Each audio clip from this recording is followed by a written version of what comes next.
Let's freaking Gizzo, baby. Let's go. We are so freaking close to the start of the season. We're LSU football 24/7, 365, and I understand games are scarce, right? And this is one of the biggest games of the year. And here in just a moment, we're going to talk to someone that actually put on that Seminole helmet, none other than James Coleman. We'll get to him in just a few seconds. I just want to welcome everybody on in. There is a lot to get to. Obviously, the ZALANCE herd commitment is huge. We did a video on that a little bit earlier today. Also, we have a lot to get to. Jordan Travis, what do we have to think about when guarding him? We're going to talk to James Coleman about that here in just a second. And he doesn't have too much time. So if you want to get a question in, you got to super chat it. If not, I'm going to get to as many as we possibly can this evening. Okay.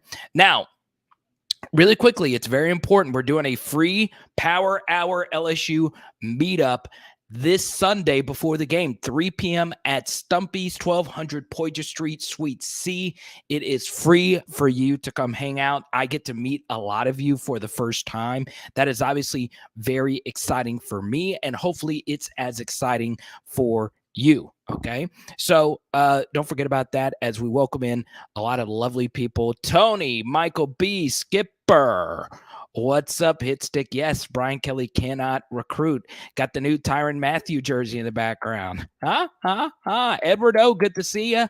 Michael Ray, all the lovely people. Just Josh.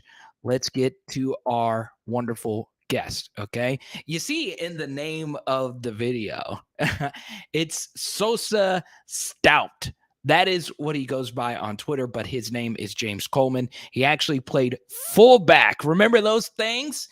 You got to get out the archaeological paleontologist stuff and dust off the dirt to find a fullback, baby. The old school neck roll, man. And you see it you see his photo in the profile. He's got the wrist tape. He's got the old school Nike gloves, and he's got the visor. James, I got to say, rocking the visor, you're not a real running back. You're not a real fullback unless you rock the visors, baby. Let's go. Man, you had to. I was in the thick of it, man. You don't have that. People's getting their hands in your eyes, man. It's a rough. It's like you're in the trenches, like the lineman, but you're not. So, but it gets real in there, man. So I was lucky to be able to score touchdowns and have a fun time, but I had to go give out healthy doses of CTE. So there was a lot of hitting, a lot of banging. I played against a tremendous amount of elite talent in my career at Florida State, as well as my brief, like I said, coffee and beignets in the NFL. But yeah, it's SOUSA though. SOUSA is the city. It's a city. It's a phenomenal city. One of the best beaches you'll ever go to in the Dominican Republic. But yeah, that's the nickname. SOUSA STOUTE. SOUSA STOUTE. I apologize for that. So here's the thing, right? I wanted to give SOUSA, aka James Coleman, the opportunity because he said, Carter, I'm a Florida State guy. I played at Florida State, but I wanted to jump on this channel because he wanted to tell all of you, keep this a secret, okay, that he thinks LSU is going to win on Sunday. Thank you so much, James. I think LSU is pretty good, though. I have much respect for LSU. I had a good friend of mine, 2002. I signed to Florida State, and he signed to LSU. Out of Tallahassee, Florida, by the name of Brian Johnson. He played offensive line there. And I told him the funniest story. I said, why in the hell would you go to LSU? LSU ain't been good, and God knows when. And he was just like, and the bet was that Florida State would win a national championship before LSU won a national championship. And the bet was you have to wear the other person's warm-up on campus for like a week. Oh, wow. It would have been a lot funnier with my massive friend, even though I'm a large individual, he's larger than me, wearing an XL or a 2X warm-up, like getting him to squeeze into that, as opposed to me wearing a 4X purple and gold LSU thing. I was proud of my friend though, but LSU is a very, very great program. I actually really coach one of my son's favorite coach. I know y'all don't really like him that much right now, but Coach O is I like Coach O. Coach O is a guy after my own heart. Eats the Joe Burrow story with him getting crawfish, making a restaurant that didn't Yeah. make crawfish order him some damn crawfish. I like that. But nah, I don't think you guys are winning. But I think it's going to be a hell of a ball game that I cannot wait to be entertained with.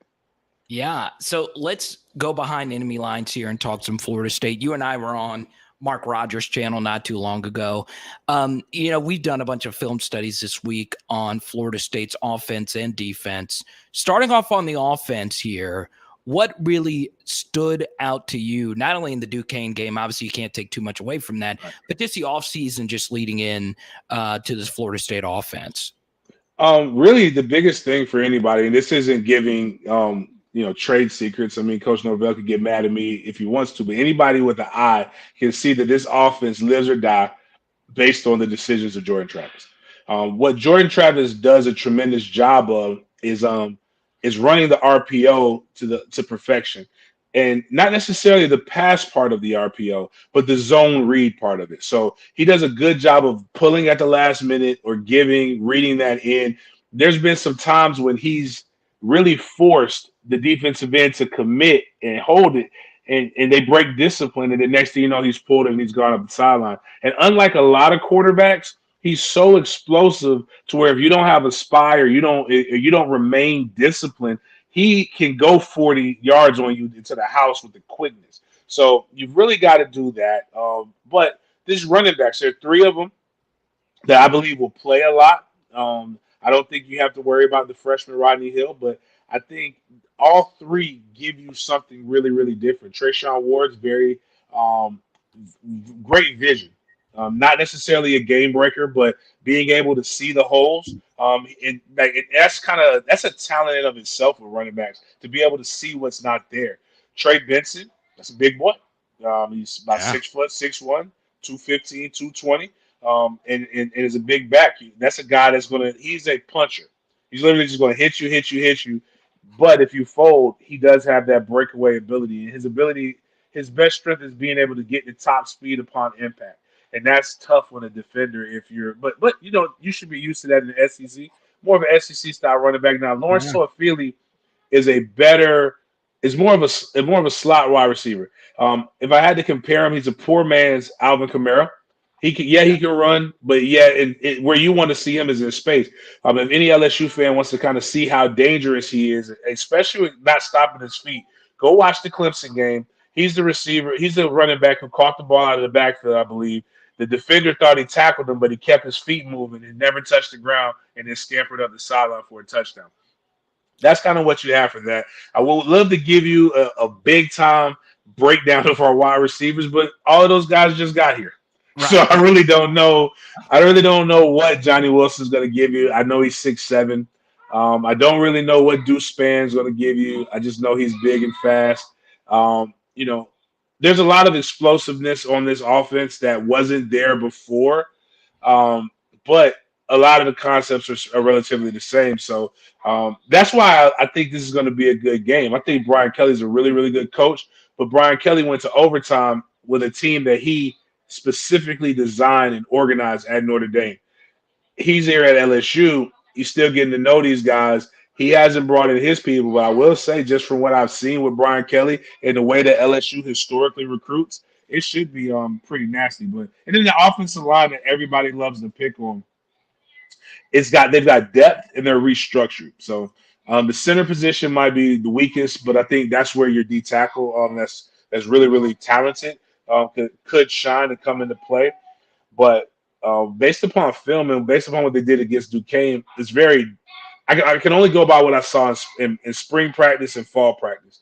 I'm not going to go by Duquesne because it was very vanilla what we did offensively and defensively. But I do know these guys are a little bit stronger. They're going to push a little bit harder than what they did last year. And injuries, you never want injuries, but they're a little bit more stout than they've been in the past. So I expect them to be a little bit more physical. Aaron here with the super chat. LSU gets the dub. We want all the smoke. So we welcome in a bunch of our normals in here. Amacat, Mac Daddy Donk, Mick is in here. Skipper, good to see a lot of our PHL veterans. I know you're big on Discord. We've got a lot of our PHL Discordians in here as well. So now let's move over to the other side of the football. You know, we looked at the Florida State defense. I love watching Jamie Robinson play, veteran defensive back, but obviously I know you love the big guys up front, and, you know, that unit is pretty good. So give us a little bit of a preview of what we should expect from the Florida State defense. Well, you got Fabian Lovett and Robert Cooper, both coming back. Fabian, both big guys. Fabian is probably more of your pass rusher out of the two. Robert Cooper is very sneaky athletic for a big guy. Go back and watch his high school film. He was a lot bigger than too, but here's a kid at 340 who can dunk. At like 6 foot 340 that can jump up and dunk a basketball. So that shows you just how explosive he can be. And really what was impressive in this fall camp, and you saw a little bit in the game against Duquesne, was guys like Joshua Farmer, Jared Jackson, I can't think of his name, kid from Miami, Malcolm Ray. You see these guys in the interior getting reps, and what we haven't had for years is guys that can actually come in and give you something afterwards.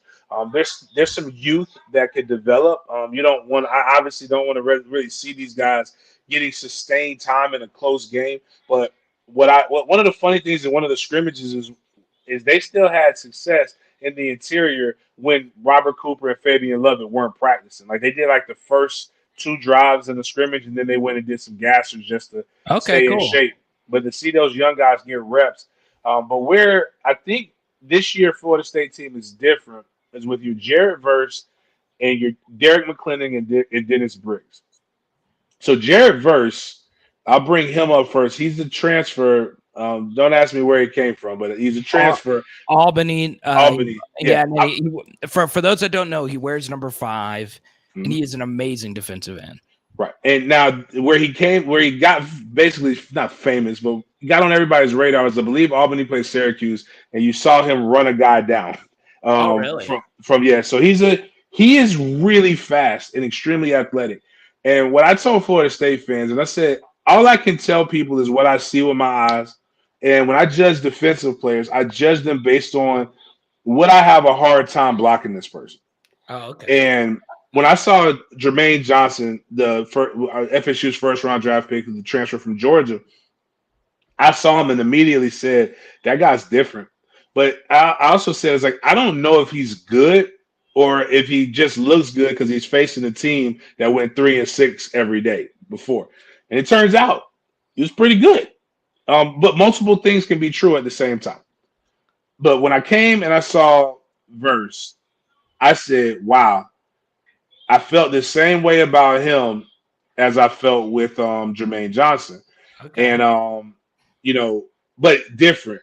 Whereas Jermaine was a very strong, developed. Verse is getting there. He's a little younger in the development chart, but he's very bendy, very athletic.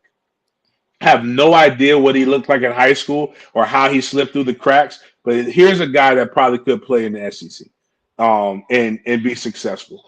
Darry Mcclendon is a guy who is finally kind of coming to his own. Like, he's actually a pass rusher. So what we didn't have last year was another guy opposite Jermaine Johnson to be able to to be able to give a threat.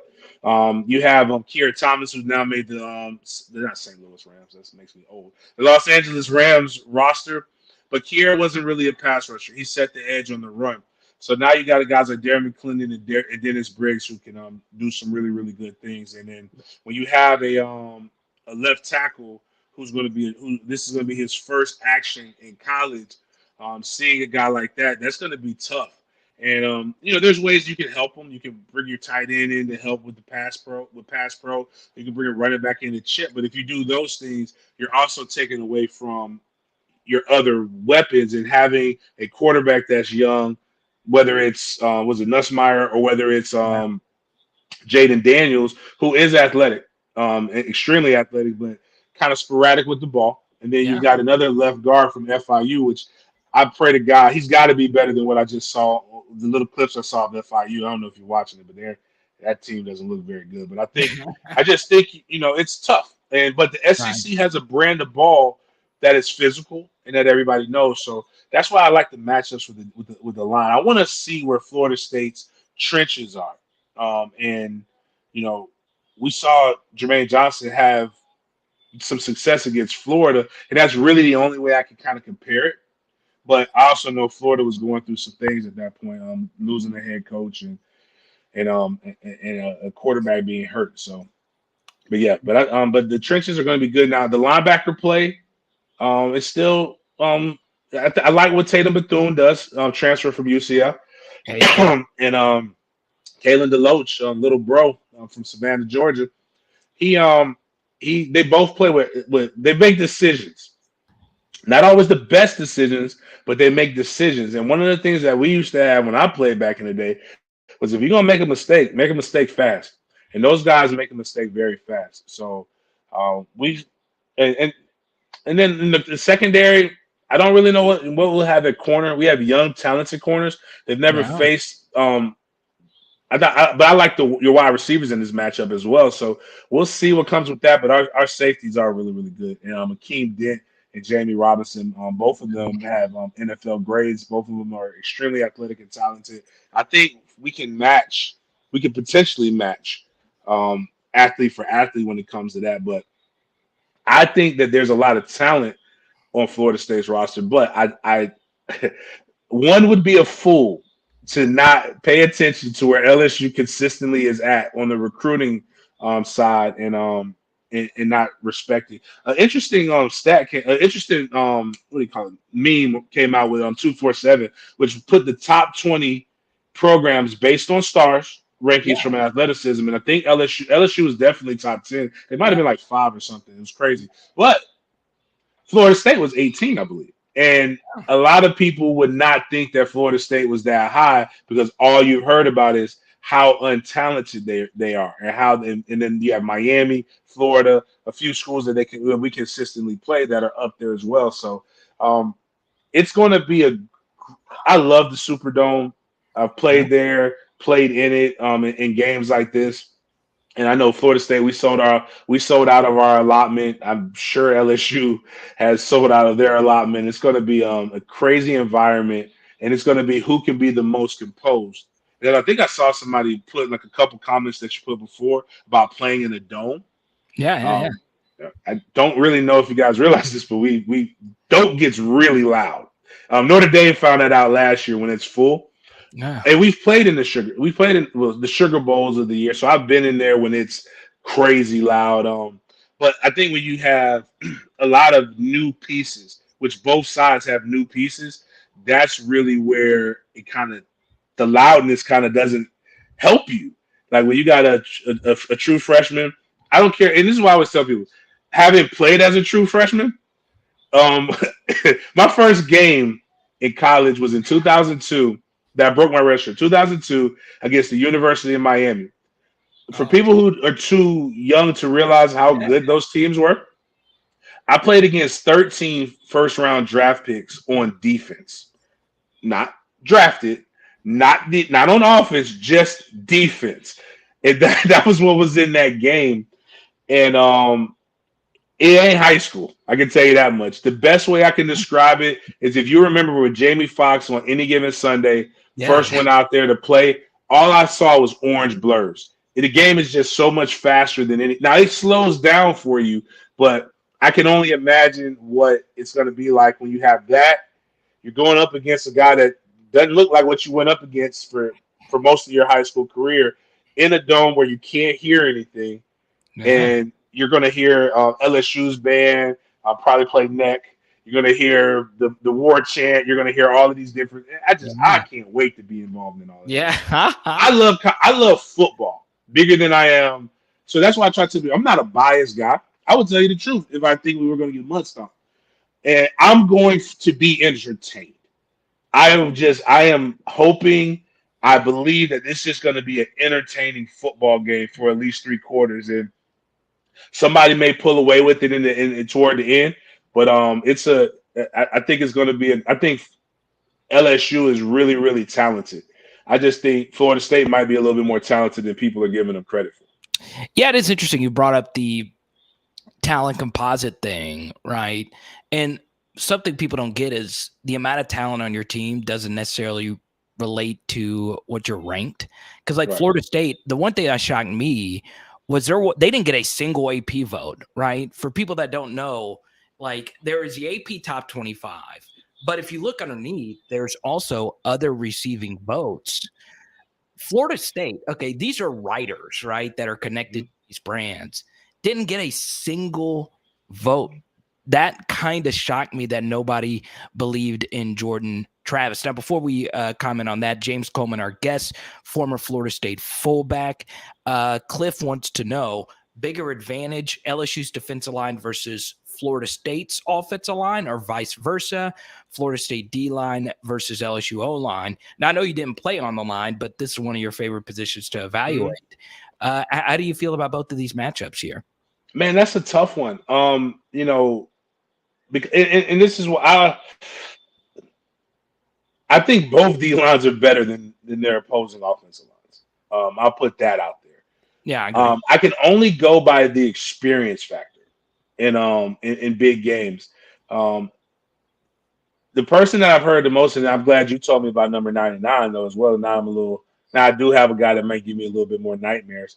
But was it Jared? Was it Pate or whatever? Talked about Mason Smith is going to be impossible to block, and that's why I asked you. I was like, man, can you give me a game other than McNeese State? Wasn't trying to troll. I just want to be able to watch this so I can know, because it's just like me saying Jared Verse is going to be all world because he got a sack and a half or a tackle for loss and a half against a team that was throwing the ball in 2.38 seconds. It's still Duquesne. It doesn't matter. So, but he did play against Florida, and then he does do things that disrupt. So, but when I'm looking at it, is there's still some guys that don't have the big game experience. They're going up against offensive line that has a tremendous amount of experience playing. Robert Scott is one of the was a freshman All-American at one point. Depending on what you believe in these different reports that write, he could be a potential first-round pick. Who knows? Dylan Gibbons, very good. Maurice Smith is getting better. They got a ton of experience, big there on the Florida State side. But again, and the only reason I would give our D line over LSU's offensive line the bigger advantage is because you have a true freshman, then you have a G5 guy, and then and then a couple guys that weren't really starters. That's the only reason. No, it's just literally just going based upon experience levels in the big game. And on top of that, learning a new scheme. This is LSU's. I want to say this is the fourth actually, because the year before the national championship, you had a different offensive coordinator, offensive scheme. The Natty, you had an offensive scheme. Then he leaves and you bring somebody else in. Now you got Brian Kelly and what they present there. So they're all learning a new offensive scheme on the go. So that's the only reason. But if you were asking me who has the advantage, like how newspapers used to do, LSU's D-line versus FSU's O-line, LSU's D-line. FSU's D-line versus LSU's O-line, I would say FSU's D-line. And if I had to pick one, that's it. But it's really by the slimmest of margins. The talent is there on their D-line, and you have one of the best. You have a great D-line coach as well. So. Yeah. So we should all bet the under then. If the lines are just going to destroy I think, man, if this is a shootout game, God bless. But I really think this is, at least for I don't see, was it 55 and a half? That's a lot. That's a lot of points, man. It's actually down to 51. 51, yeah. So what is that? 27 I said 27 to 21 or 27-24. Yeah, 20. That's 27-24. So yeah. That's about right. That's what I said. That's what I said. So I mean, that's tough, man. It opened at 55 and then it's down to like 51 and a half. It's interesting though, like I was thinking about Jordan Travis a minute ago and Jaden Daniels. They have similarities, right? I think a lot. I think Jaden has a little bit more top end speed. Mhm. I do think Jordan's a better thrower.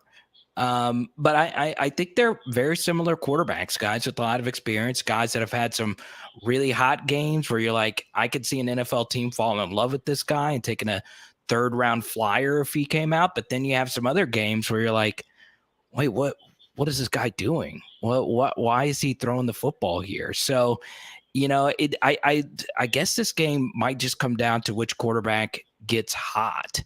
Mhm. And like last year, and correct me if I'm wrong on this. So I watched a good bit of like Florida State from last year, and it just felt as if sometimes for Jordan, he got a little frustrated because receivers just weren't getting open. Mhm. Am I right or am I wrong about that? No, you're right. One of the crazy, most damning quotes that I had was from offensive coordinator Kenny Dillingham, and saying we don't have a wide receiver that can consistently beat man coverage. Oh, That's why you saw. That's why you saw the entire wide receiver room get flipped. Like, and everybody talks about Ron Dugans and the hype, but this was a problem that couldn't be fixed with a high school kid. You needed some grown men. So that's why you got Michael Pittman, Johnny Wilson, Deuce Spann. You went and got Winston Wright, which that injury with him getting in a car wreck really messed it up because he came from West Virginia. He would have been the guy that you better respect it. But with some of these matchups and these body types that you have, it's going to be interesting. So one of the plays that we always see, and it was crazy because they've done it. It's a naked bootleg to the short side of the field. And they always it's flooding the zone. Basically, they always take advantage of it.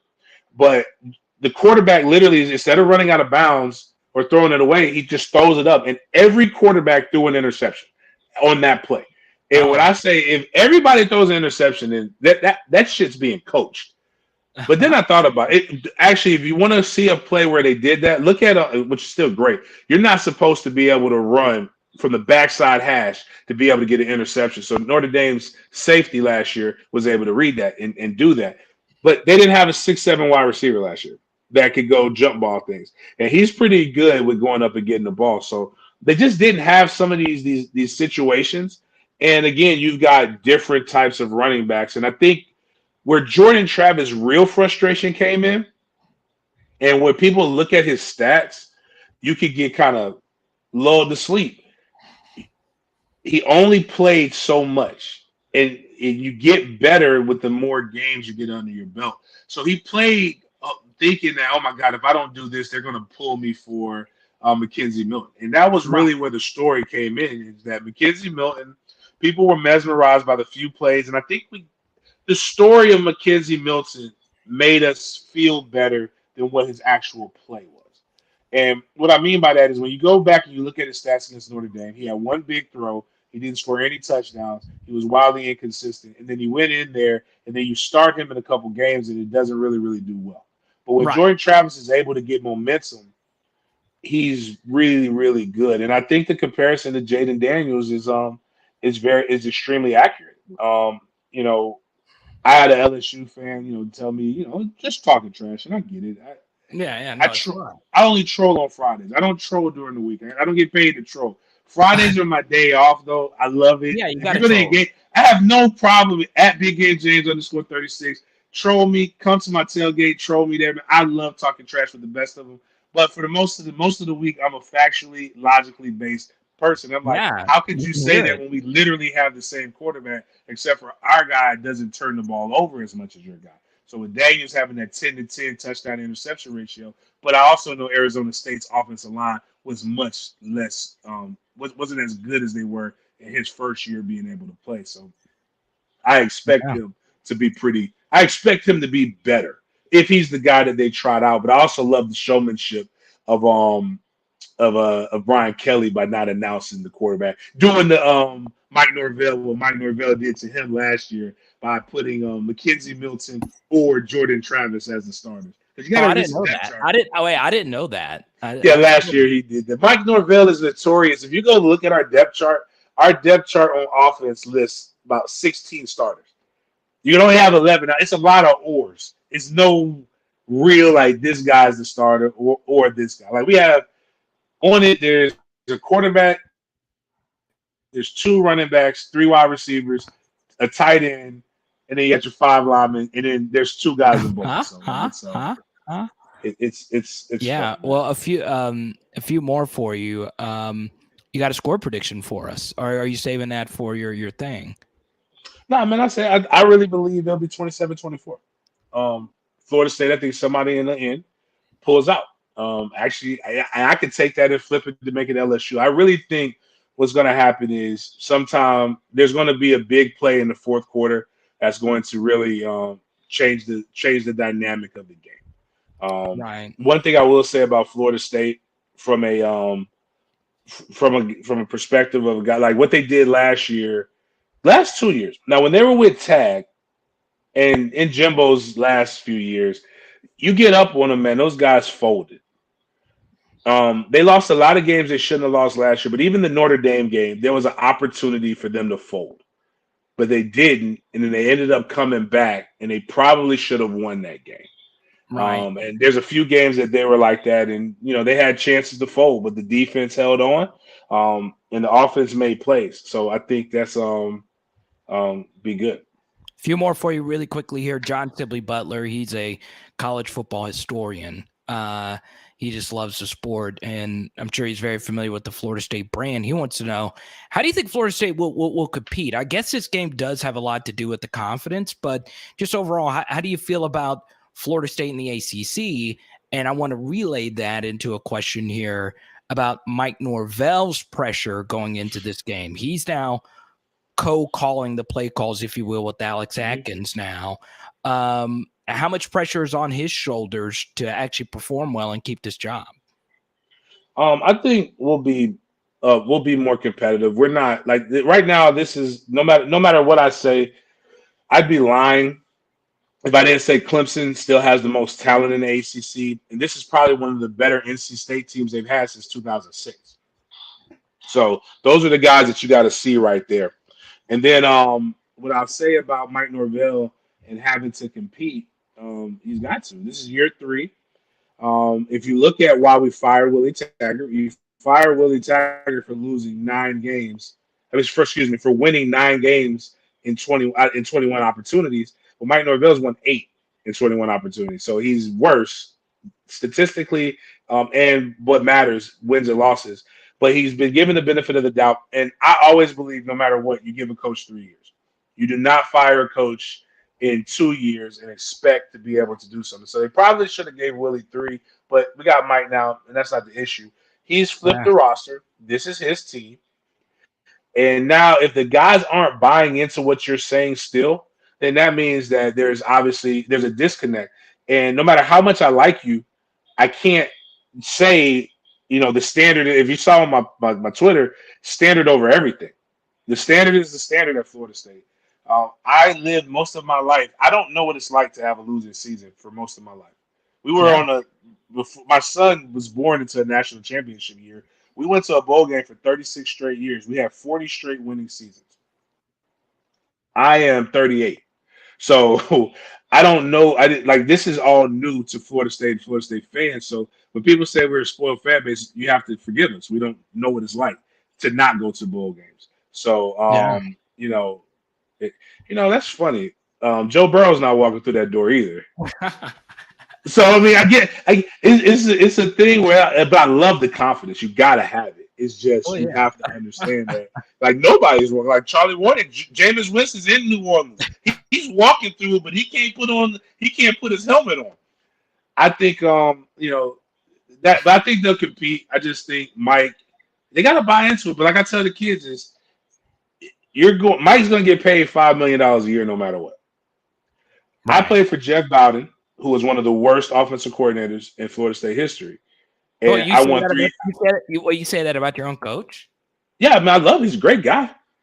He put me in some very precarious situations. We weren't supposed to succeed. Like what I know about football now, like that play shouldn't have worked, but it worked because you had guys who were like, I want to go to the NFL. And the only way I go to the NFL is if I make this guy look better. And nobody cares about you can pout, you can cry, and it might work for you. But if you go out there, because football is very simple. Football is a simple game that people have made way more complicated. Every offensive play is designed to score. Every offensive play. And you know what every defensive play is designed? To stop the offense from scoring. In theory, you can run a goal line set against a spread offense and they can stop them. If everybody wins their individual matchup. Now, it doesn't mean you run in the best situation. It just means if you win your individual matchup, you would do that.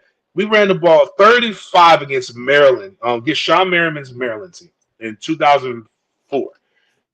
That's not when you're supposed to give the fullback the ball. I shouldn't have got the ball then. That play was not designed to get a first down and get us in field goal position.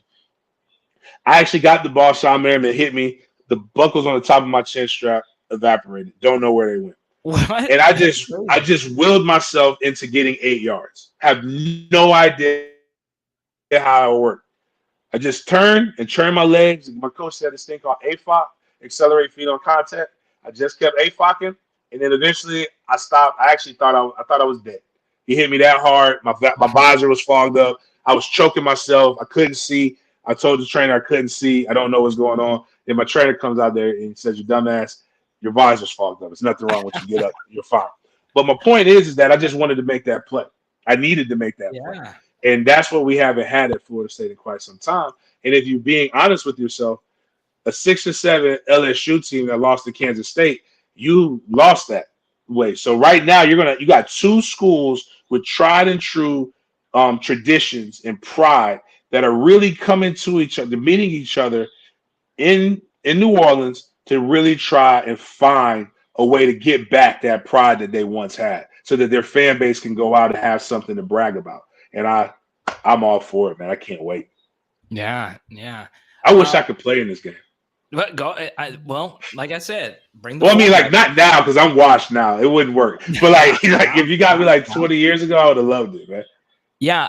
So, program reminder: we have another great backfield runner. Jeremy Hill will be back with us next Thursday night.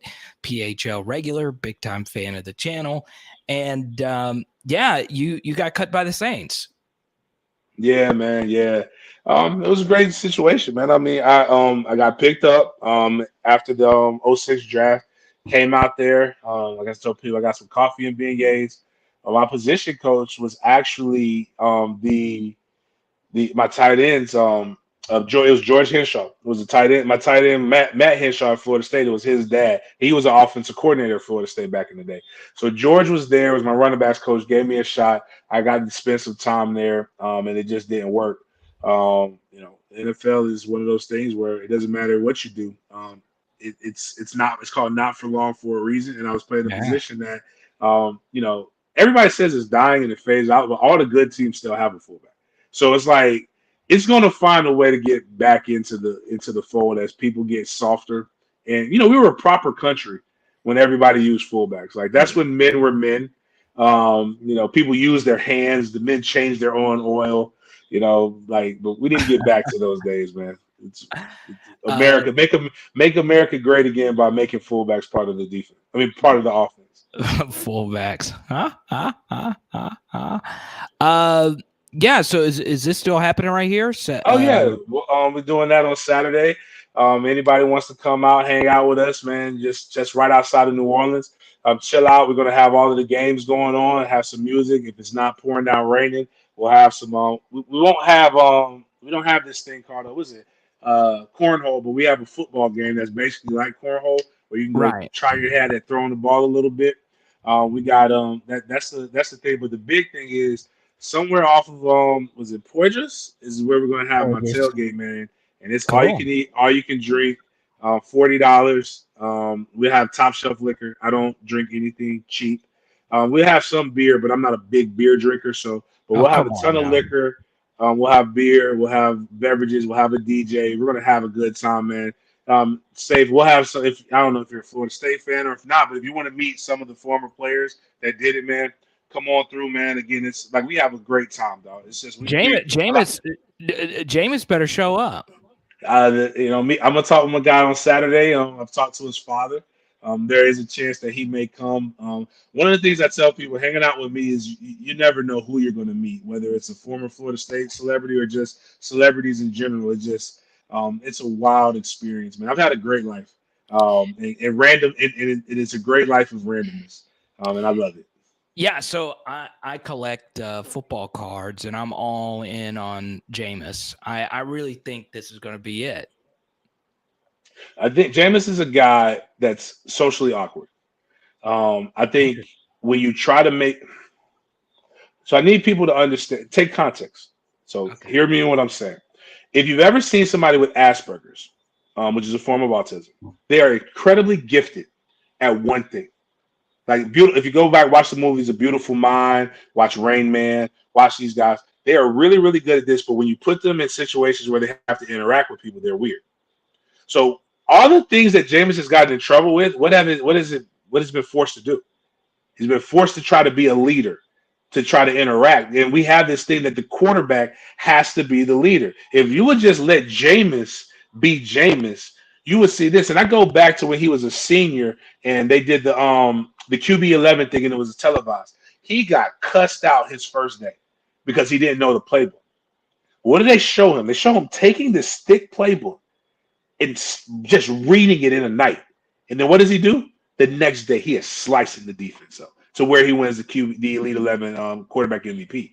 There is no way that you can, that a normal brain can process a huge playbook in a night. But you know who can do stuff like that?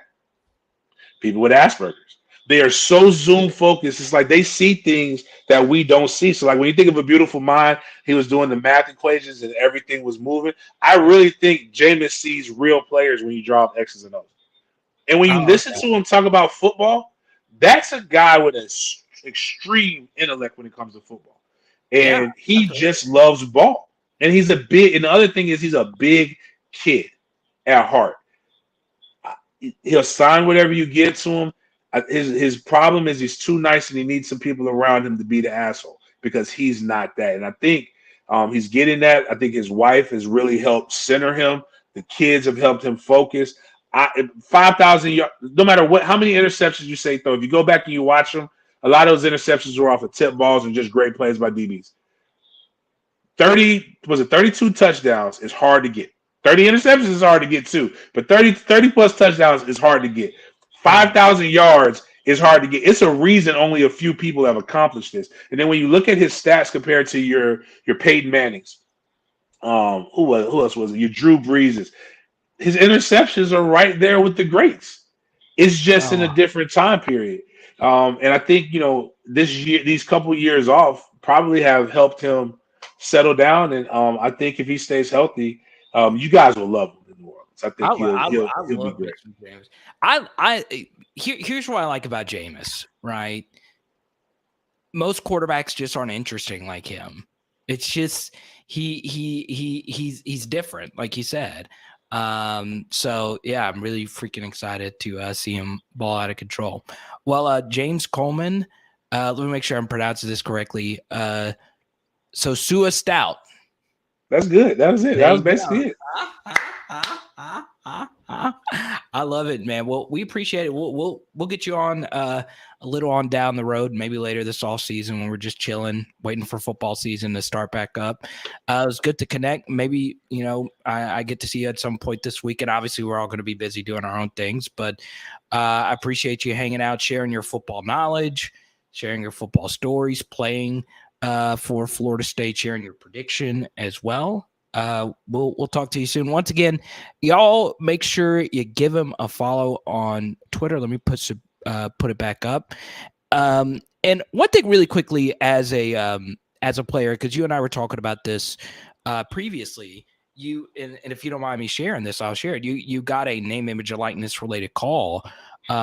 You're obviously helping mentor students and players, not only with Florida State, but with some HBCUs and right. whatnot. Give us your thoughts as a former player who, played. You didn't have the redshirt thing. So when you played versus Miami, you knew that was your year, right? Mm-hmm. Give us your thoughts on the changes of college football from a player's perspective and how you feel the name, image, and likeness thing is going along with Florida State. Well, I think name, image, and likeness has been grossly over-exaggerated with a lot of guys. I think if you just use deductive reasoning or common sense, like I always tell people January 15th through April 15th in every hood in America, you can tell who got their income tax checks. Most lottery winners, when they get a large sum of money, you can see it. They say that this group of 17 to 22-year-olds is the most irresponsible of in any generation. So all of a sudden, we give these kids millions and millions of dollars, and we don't see it. We don't see huge change. We don't see you see a couple guys, and I admit some guys probably are getting it, but the average NIL deal is $250.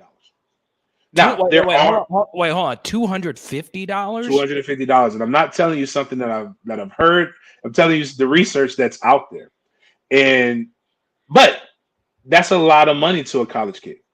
And and when I'm talking to these guys, and I talk about myself, I always put myself in these guys' shoes, and hopefully my phone doesn't die here so I can get this off. But if all I wanted was $1,500 to $2,000 extra a month, and that's really what most of these deals are, the kids who are getting the bigger deals, they're getting like a 4-year $100,000 deal or a 4-year $150,000 deal. So it's not as much money as people think. And I want people to realize, if you want to get into this, you can inbox me. I'll help you get an LSU kid if you want.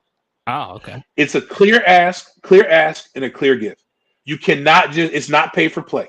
You literally have to document what you're doing. So like when you see a lot of these kind of kids doing social media posts, they're getting paid for that. But that's the American dream. I am a capitalist at heart. I truly believe that, and I had to, in my growing up. So again, interesting story. I grew up on the south side of Tallahassee. There's a rapper that is hugely famous that still gets paid money off of the things that we did when we were 18 years old, and I don't get paid off of my touchdowns. The rapper's name is T-Pain. At 18 years old, nobody said, how can T-Pain deserve to get millions of dollars? What accountant is he going to have? And I tell people all the time, you know what happens when you become a million? Even if right now at 38, I have tax issues. Somebody audited me, and I didn't. It was a few dollars I didn't account for, and you know what I got to do? I got to go pay for that, and it hurts. But that's why you hire accountants. That's why you have income tax attorneys. That's why you have all these different things. So what I truly tell people, and why we started Micanopy 1851 with Florida State, Rattler Strike Force with FAMU, and Hale Wildcat Collective, is that we're going to get these kids money, but we're going to develop them and develop their brands. And if you really have an issue, you're afraid, what are they going to do with this money? Well, come on and help us. If you're an accountant, let's show these kids what $25,000, $100,000, $50,000 looks like with a 1099. Let's show them how to properly LLC their name. Let's stop talking about the problems and present solutions. And I think that's what we have, is a great opportunity to create the next generational wealth with guys that we love to see. We want to see them successful. And here's the biggest thing. Imagine if you could have got Joe Burrow to stay one more year. How much more fun? And I don't know if he was a senior or not, but I'm just using a guy like that. You come back for your fourth year, and you know why they'll do it? $250,000 will make me maybe want to stay another year because I'm cool. But those are the things that I think. My quick rundown of name, image, and likeness. Yeah. Message here from Michael B. And we actually touched on this when we did the Florida State show, and what was the redheaded guy's name who was making me crack up? What's his name? Jason JPZ. And he was telling me his playlist and all that stuff. I was laughing so hard. He asked me about like New Orleans restaurants and all that. Be safe in New Orleans. Michael B, sharing the super chat. Michael B is a big fan of our guest, and he super chatted earlier. This guy, I know you do a lot of media stuff. We've never had a bad guest. Like every guest has been like just phenomenal. I'm very selective in who I have on here, and you have just killed it here tonight. So we really appreciate you. Just tell everyone in Florida State, be safe. New Orleans can get crazy. As a lot of places are.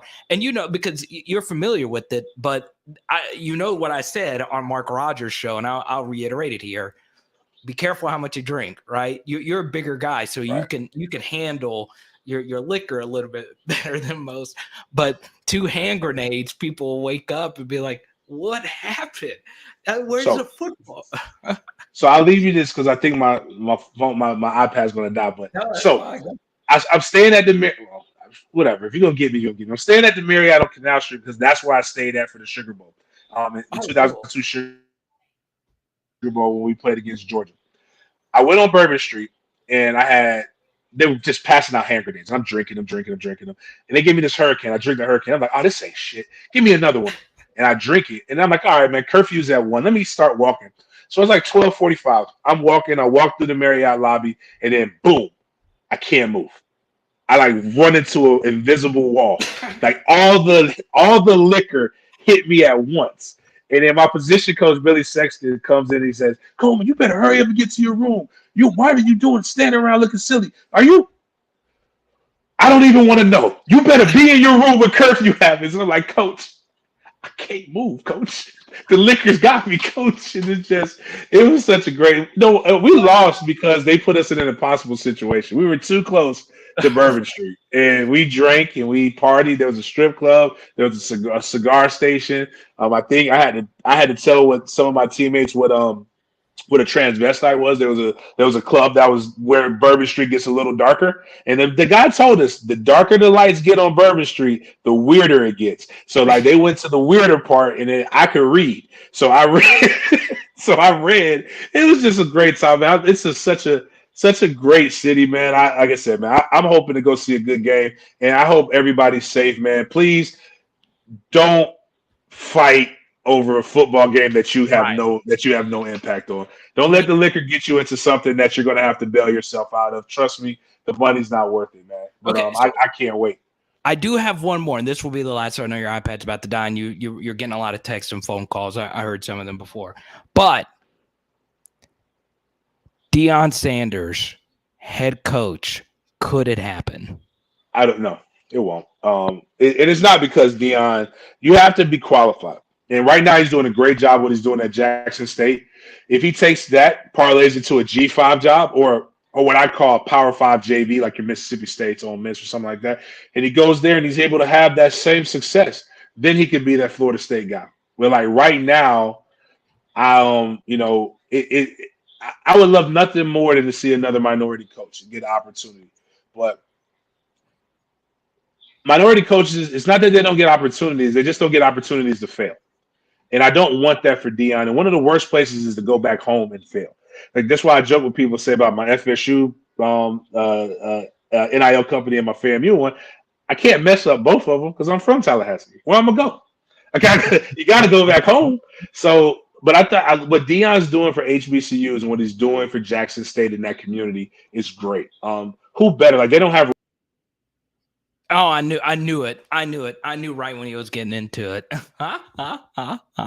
So he was saying like his iPad was getting ready to die. And I knew I had to get the Deion question in. But as I said a minute ago, and I had a private conversation recently with Michael B about guest. I did a show with James Coleman, and he was phenomenal. He was phenomenal on the air. And I was like, hey, can you come on and do our show? I thought he was one of going to say yes. But yeah, that was pretty crazy. Now, yeah, that's crazy. So here's what I'll say. All right. Why were y'all fighting in the comments when we had a guest? Why? I'm not. This is supposed to be an escape. Why are y'all fighting over Jay Ward? Really? For what? Disrespecting our guest? Really? Did you not hear what this guy was saying? Like, why are we fighting over Jay? We had, you guys know that for an hour after he was done, I was going to answer every question. Or fighting with Jay Ward while the guest was going on. Like, and look, I answer as many questions as I can. And I talk about every position. And you guys know your comments are the number one thing on this channel. So when I have a guest, I'm going to make sure the guest is going to be awesome. And while all that was going on, it was tough for some people to concentrate on the guests when you guys are, dropping F-bombs in the comment section over a safety, right? I can understand some toxic quarterback discourse, But for real, like, he was phenomenal. I thought he was going to be really good. He exceeded expectations, as do all of our guests, right? I promise you, it'll be, and it has nothing to do with me. You could tell I was just listening, right? So, like, it makes me not want to have guests because I don't want people to think that we just can't find in here. So yeah, what are we bickering? What is this Jay Ward stuff? What is he fine? Are you guys? I'm wondering. It's like, oh, is there something breaking news with Jay Ward happening? I saw a few people going crazy over this. I don't even remember who it is. What's the deal? Because I'm trying to focus in on what he's saying. So it is, and you guys know I'm not like this normally. It is frustrating though, right? He's sharing all this stuff about Florida State that I could do 1,000 film breakdowns and study them. I'm not going to know as much as that guy. It's crazy.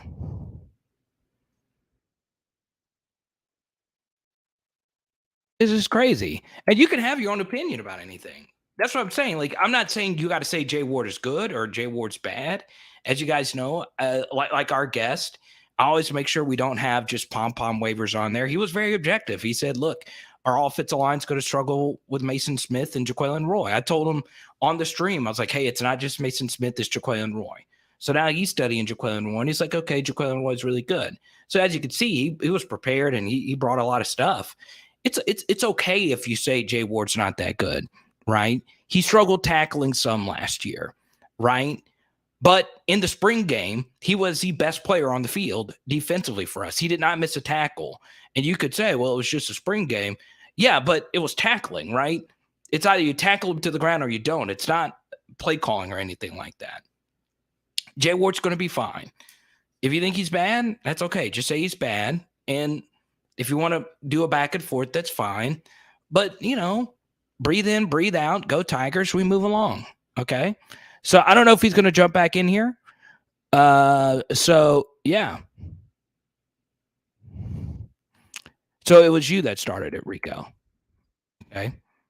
That Jay Ward is a liability. Well, we'll see when the lights actually come on, right?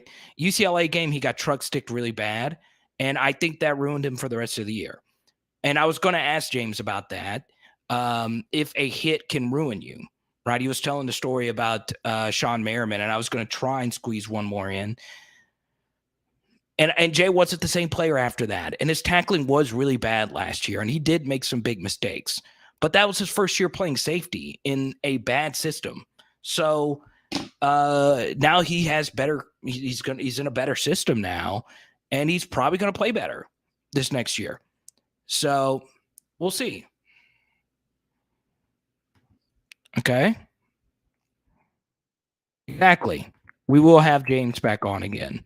Just remind me during the off season, we're going to have him back on. Okay. Yeah, exactly. Like, some people didn't recognize it, but I'm getting some text here. Hey, there's a fight going on. I was like, okay. Huh? It's all good. All right. I hope all y'all have kissed and made up. I don't even want to go back and look up here.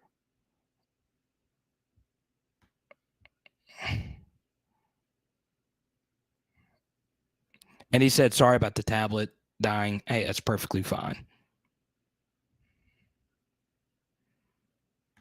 So he called you a clown. So how about this? Nobody call anybody a clown. It seems pretty simple.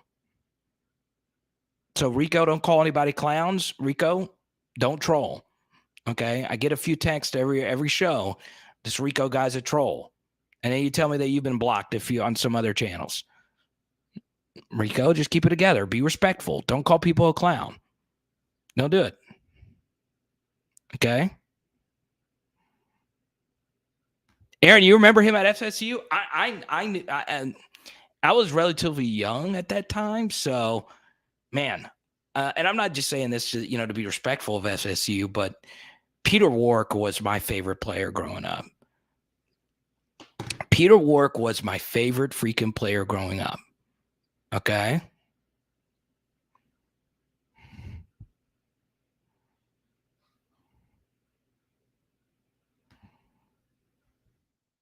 I know, Kenneth, we're about to get football. Now, Kenneth, if actually, let me know, Kenneth, how you know what went. Send me a DM. And if you could send me a DM on Twitter or whatever. So please send me a DM. Let me know how you know what went. I was praying for you. So, yeah. The toxicity in this fan base has reached epic proportions. We all need to focus our vitriol on the opponents and not each other. We don't have to agree, but we all have to respect each other. PHL. Yeah, and look, and I'll continue with this with our guests. Once again, to compliment him. He played for the university, right? He consults with the university, with NIL and stuff like that.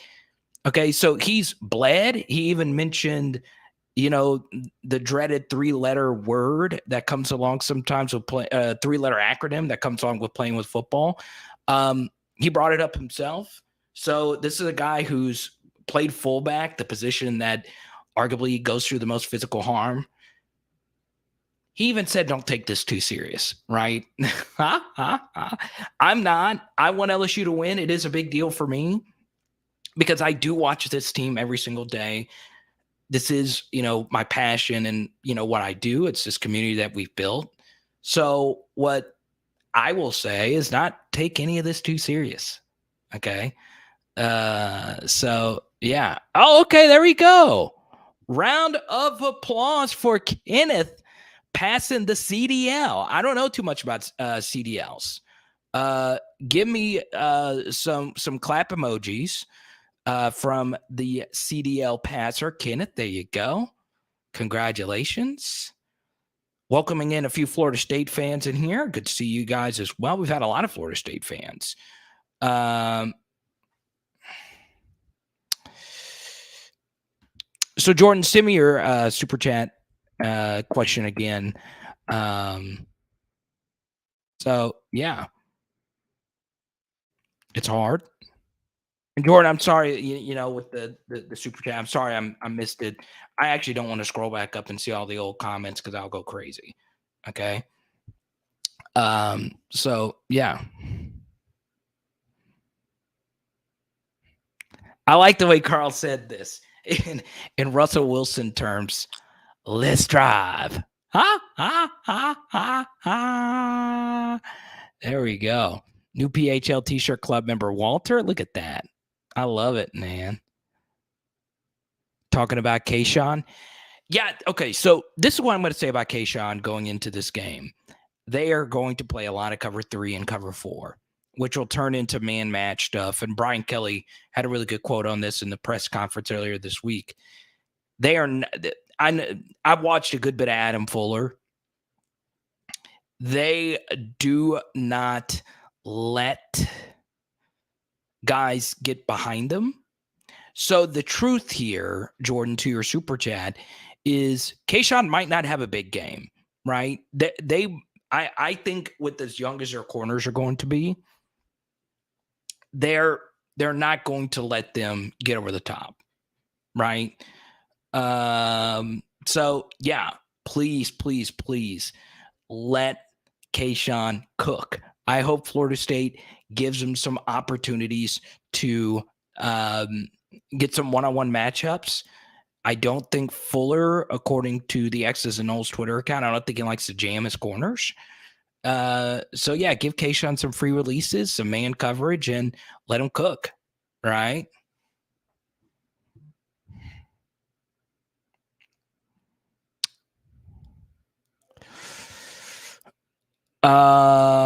There we go.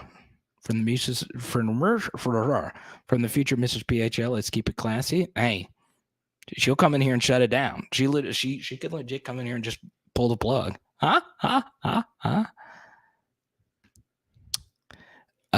Cover 4. One of the best things to do is the ESPN Plus is probably the best way. So digital, good to see you. What is this in your photo? I legit don't know. It looks like a skateboard truck. No, it's a hammer. And looks like fish scales. This is just very, very interesting photo here. What is happening here?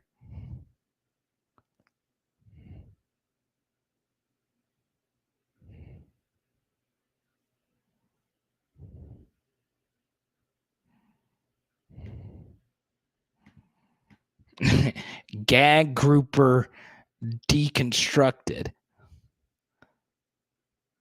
Yeah, but what's the okay, I see the fish scale, but what is this item here? The obsidian slick thing. It looks like something with eyes. Is that the actual top of the fish?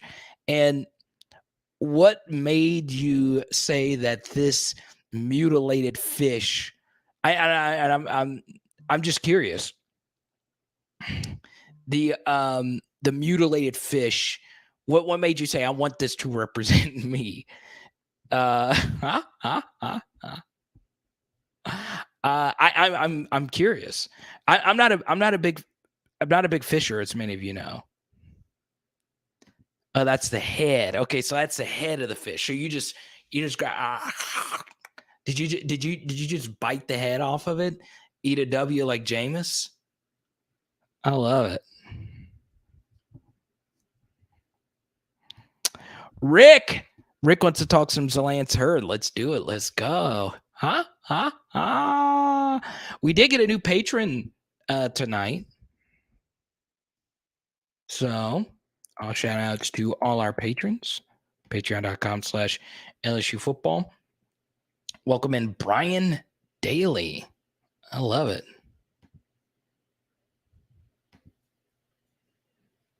BD.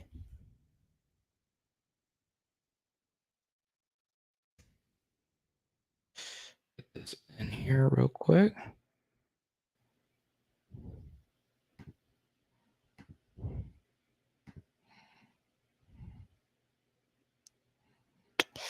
Let's see. Right here.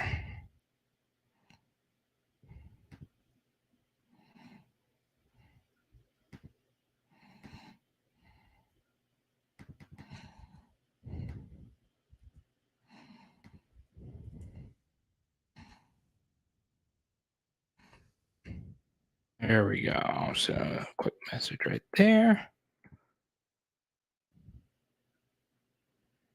Penn State blew out Purdue tonight. Very interesting. That's fine. I mean,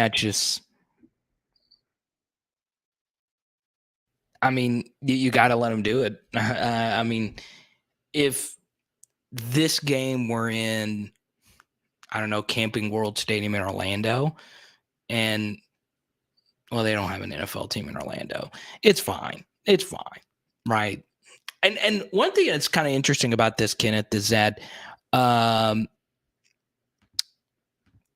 thing that's very interesting is there is a bigger disconnect from LSU and the Saints than people would like to admit.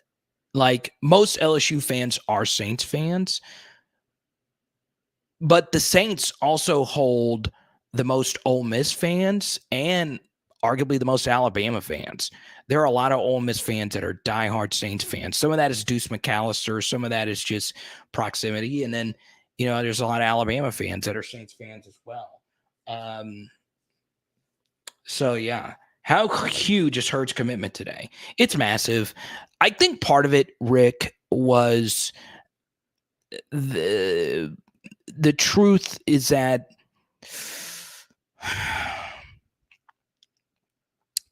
part of it doesn't feel as big because we all knew for so long that he was going to actually pick the LSU Tigers. There wasn't a whole lot of steam regarding any of the other schools. Rick, I also think part of it is Will Campbell. I think everyone assumed when Will Campbell came to LSU that he was going to follow suit. So I think part of why it didn't seem as big also is that the other commitments happen in the deader part of the offseason where we're getting ready for an actual game. So it is very, very, very interesting.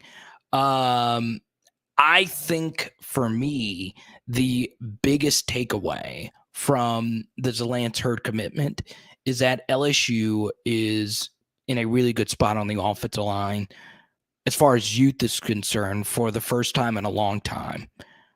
Also, something else that is very, very, very key as far as the offensive line is concerned is what's going to happen with Miles Frazier. I think he's really good. I really do. He's looked really good in camp. And that's a guy that I feel a little bit more comfortable about than most.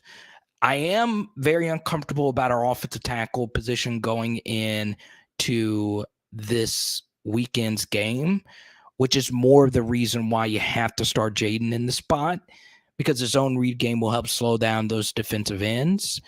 So yeah, I think ZALANCE herd is just huge. Now, is he a year one guy? He might not have to be. So we'll see.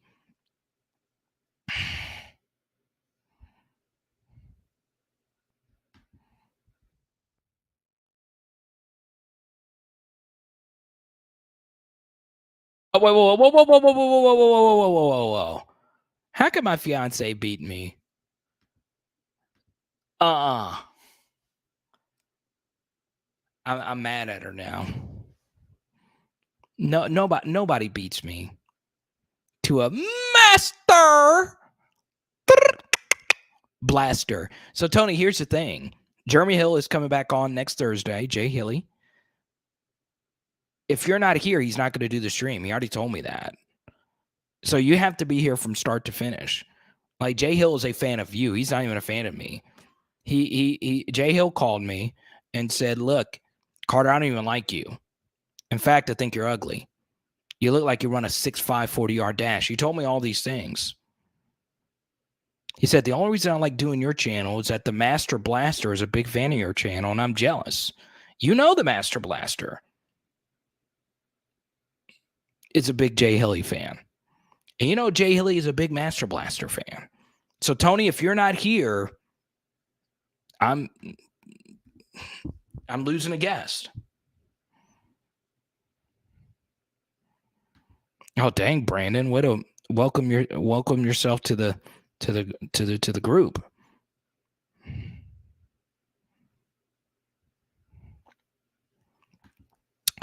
Very shocked. Very shocked. But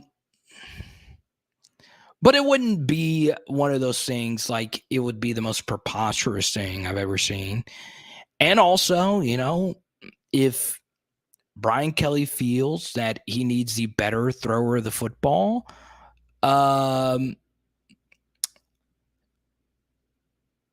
guess what?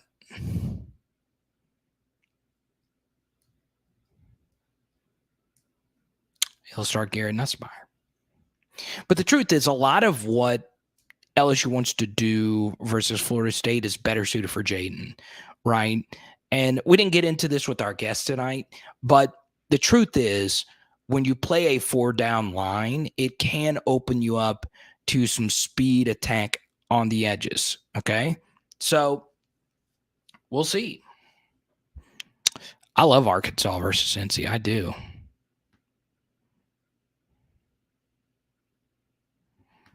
Creek spinning here. Dwayne, what's up? Good to see you.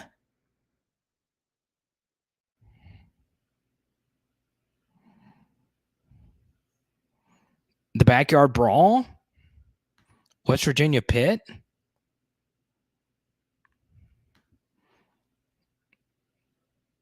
No Bobby Bowden quotes tonight.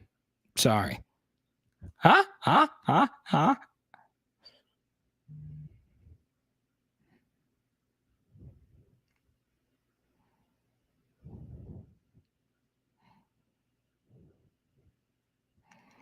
Yeah, it's true. Archie as well.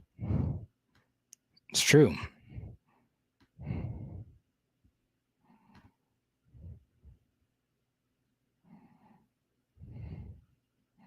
I think Oregon's going to keep it close, Danny.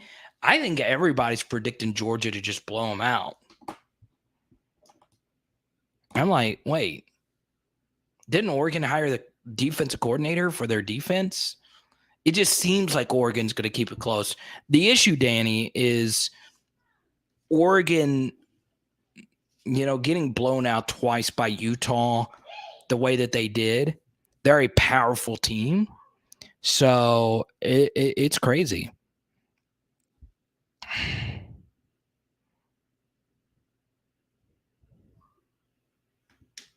They do. They do.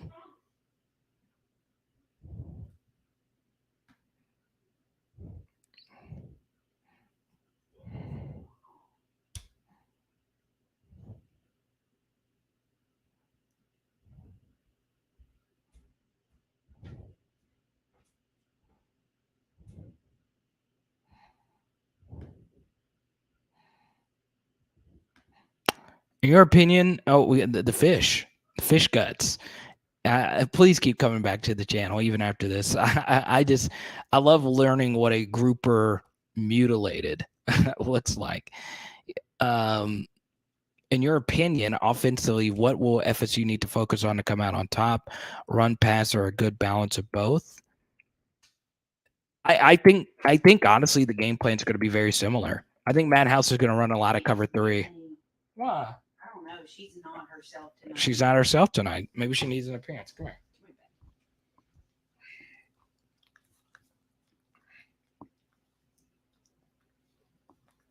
Her breath smells like boudin balls. Did she get some of it? No, I did not. Yeah, she did. She got some of the boudin balls.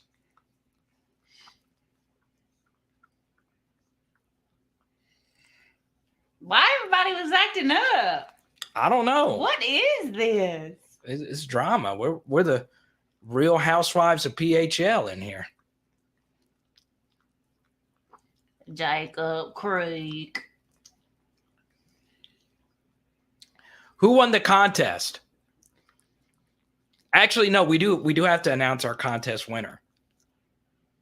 You didn't ever tell me. Well, he's not in here tonight because he's working. He works in the college football industry. Our winner, Caucus, was the winner of the wedding song. Yeah. Okay. Good Life by Kanye West and T-Pain. Caucus won the contest. Are you going to be sweet? God, she bit the fire out of me just when I picked her up. Yeah, because she loves me. No, come here, Mama. No, she wants to sit here. She's been in a mood today. She has been kind of moody. She really has. Hey, baby. Haley Bryant, not far away.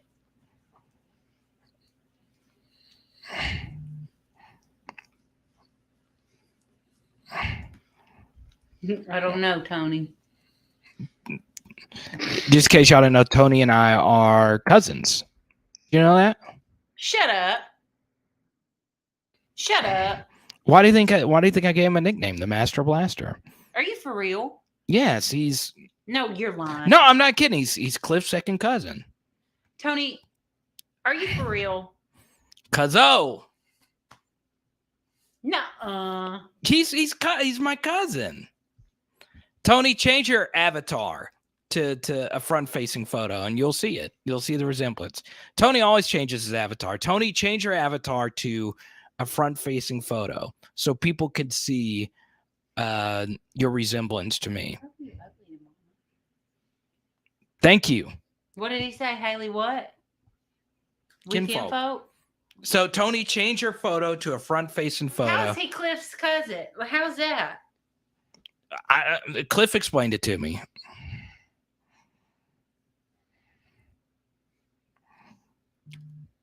Tony's changing it. No way. Yeah. Don't forget. And like Danny said, Z is angry because y'all been in a mood today. Y'all have been mad all night. In a bad mood today. So type Y for yes, type in for no.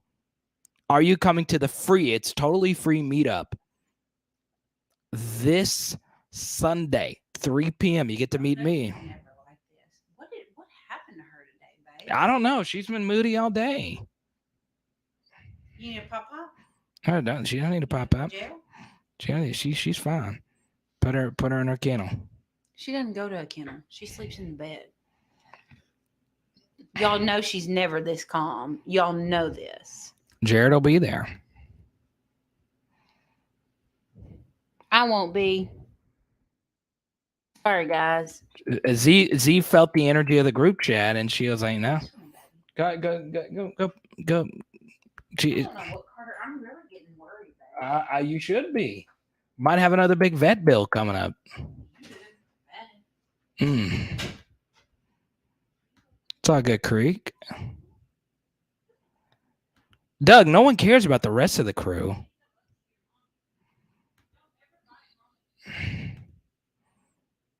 All right. Okay. So this is kind of lame for me. I'm not going to lie, Doug. Doug, you're my guy. Okay.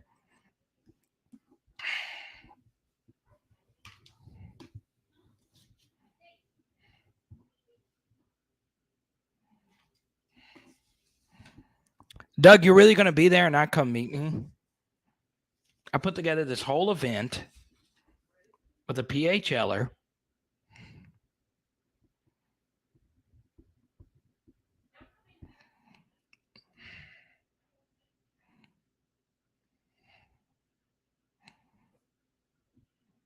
Kenneth's got a PTF, preach that fire.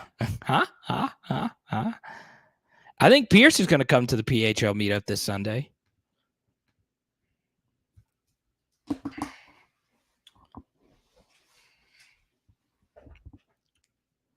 Oh, Jacob, don't give me that wish BS. Your dog's going to the vet tomorrow as well, Creek?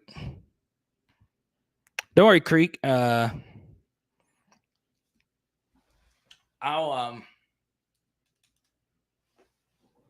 We'll hang out. I don't know the next time I'm going to Shreveport, though. I love Shreveport, though.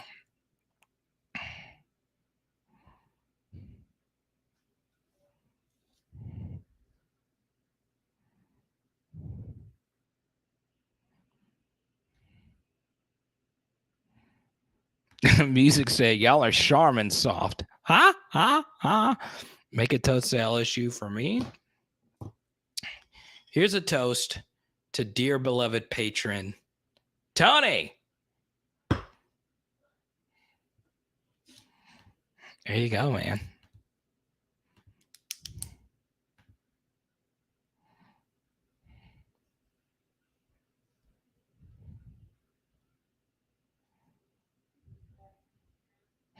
Creaking or be at the Ole Miss game. I'm thinking about going to the Ole Miss game. Some of our PHLers are flying in for the Mississippi State game. I'm thinking about the Ole Miss game.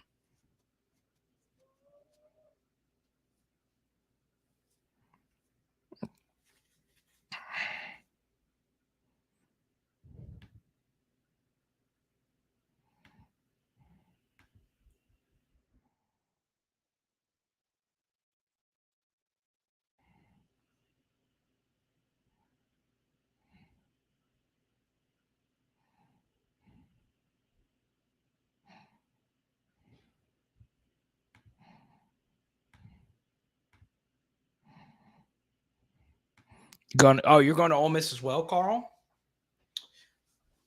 Who could all do a meetup for the Ole Miss game?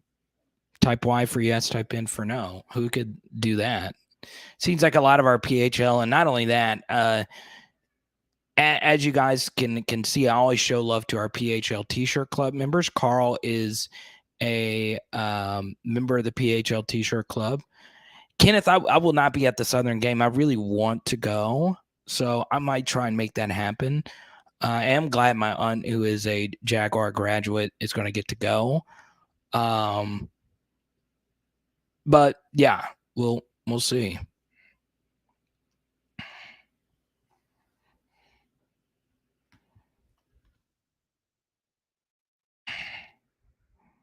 Aaron could be there for the Ole Miss game.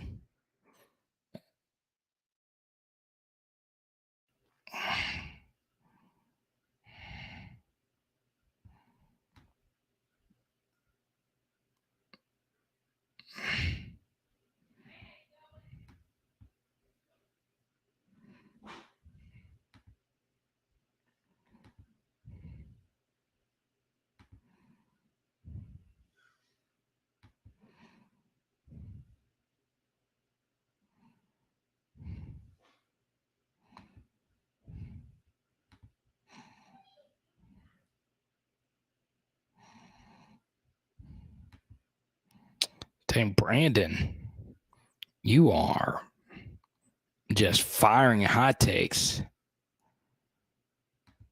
Okay, well, let's see if we can make it happen for the Ole Miss game. I'll get with Hey.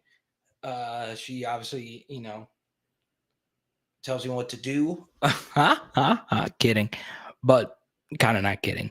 I'll get with Hey and figure it out. Okay, it's looking like the Ole Miss game is popular here, so we're gonna try and work something out. Maybe a little meetup, and we'll see. So Tyler, you got to work for Ole Miss. We'll figure something out there.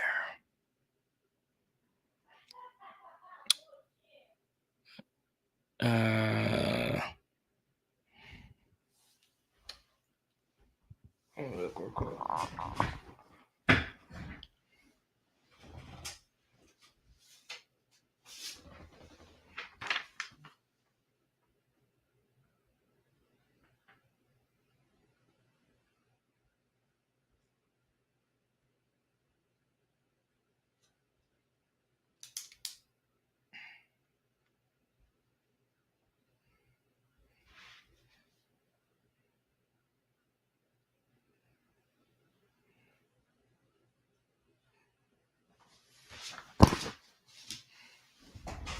Hennessy cupcakes?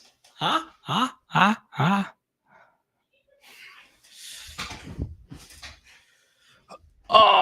man. So I'm going through some stuff right now. I can't run. Like every time I used to always go run to stay in shape, and my knee, every time my left knee just starts getting sore when I start running. And I hate that is the case. So I've been kind of sad this week. I'm not gonna lie. Running is a big endorphin release for me.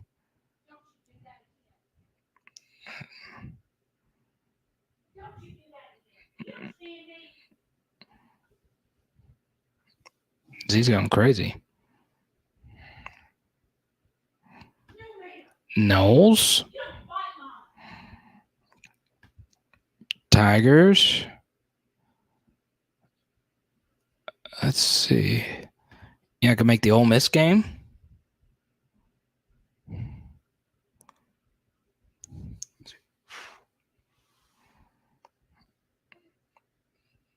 Let me see.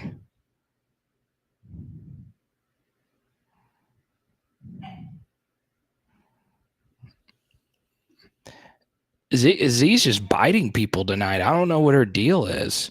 I think we're going to take her to the vet probably tomorrow. You could tell she just won herself. Missouri winning. Okay. No surprise there. Pitt losing. I had West Virginia in this game. Okay, what was the pregame spread? Pitt by 7.5.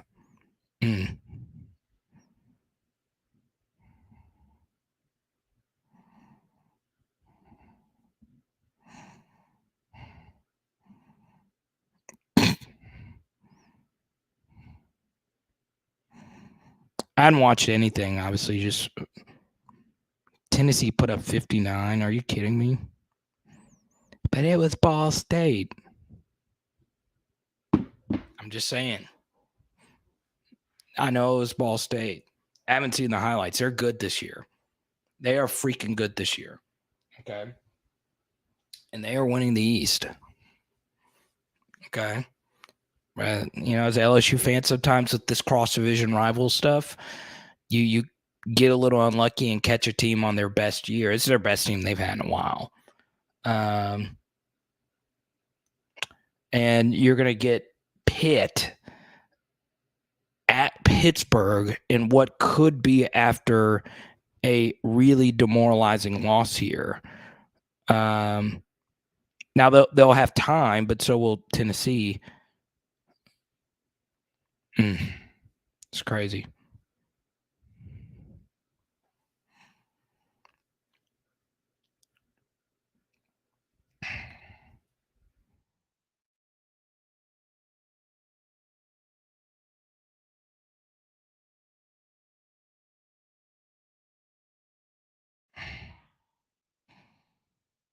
What's up, Devin? Good to see you. Jacob. Game still underway. Missouri 32-10.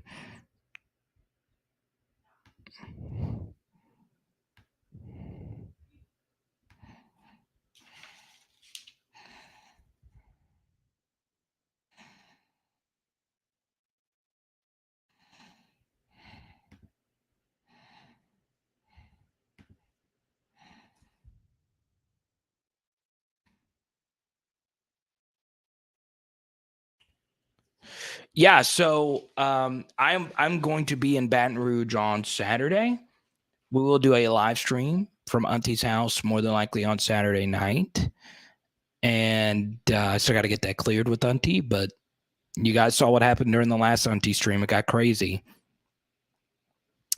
And on Sunday is when I'll be down there. Okay. So once again, you can come hang out with me Sunday. We got our own little space. Should be a lot of fun. Okay.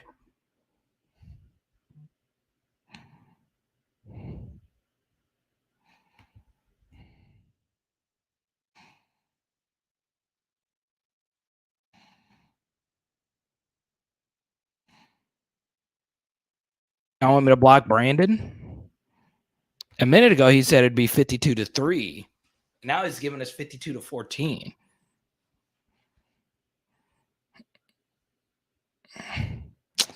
I never understand this, though. Why are the trolliest troll comments always letter avatars? It never fails. Never fails. All right, all you cool cats and kittens, we are close. It is an hour 30 into the stream, okay? Hopping on a few calls after this, but they'll wait for you, okay? So here's what we're going to do. We'll keep this thing going for the next 5-ish minutes. I'll answer as many questions as I possibly can. Feel free to super chat your questions. If you super chat, this thing will just keep going on and on and on, okay? So that's, the major key. Now, I'll touch on the blocking thing. If you get accused of trolling a certain amount of times, they're going to block you.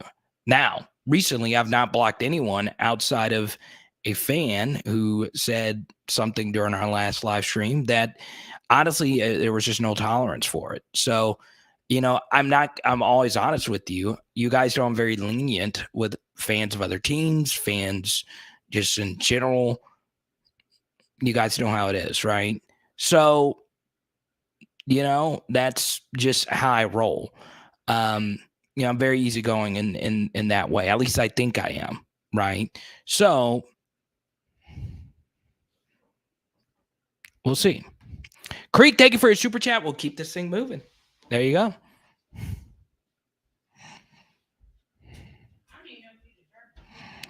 I'm betting the LSU over hard. Oh, cool, man. And guess what, music? A $5 super chat to your favorite LSU creator. Let that be just a little bit of your over bet. Or music with your winnings. You can join the PHL t-shirt club or join our PHL Patreon. I have a t-shirt waiting for you right here. In fact, I'm glad I brought that up. I'm glad you brought that up. Giving away another Arden Key autograph card to our next PHL t-shirt club member right here. Bang. Okay. I love how when I said bang, it went in focus. Let's see if I could do it again. Bang.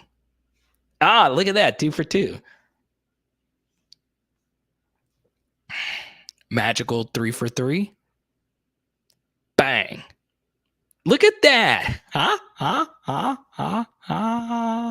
Here's legit our newest PHL t-shirt club member, Branson Cat. Shout out to you. I have a feeling we're going to get a PHL t-shirt club member. Okay. All you got to do is follow the instructions at the bottom of the screen. Venmo, Cash App, $40. You get an autograph card. You get a bunch of swag. You get booger bands. You get a PHL sticker. There's a lot that comes in that package, right?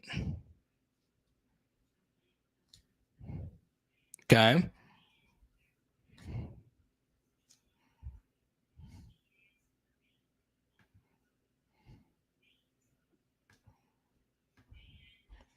Interesting.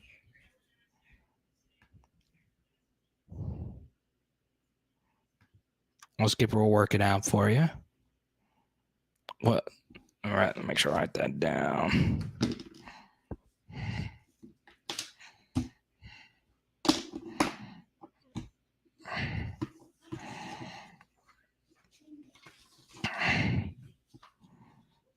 So if you go on my Instagram at Card of the Power, you'll see somebody asked me to sign a shirt, and he actually ordered it on Saturday. And I had anxiety all week to sign a shirt. I've never been asked to sign a shirt. And I'll sign it, I signed it, and I Mulaney'd that thing so bad, right? Let's see here. T-shirt club.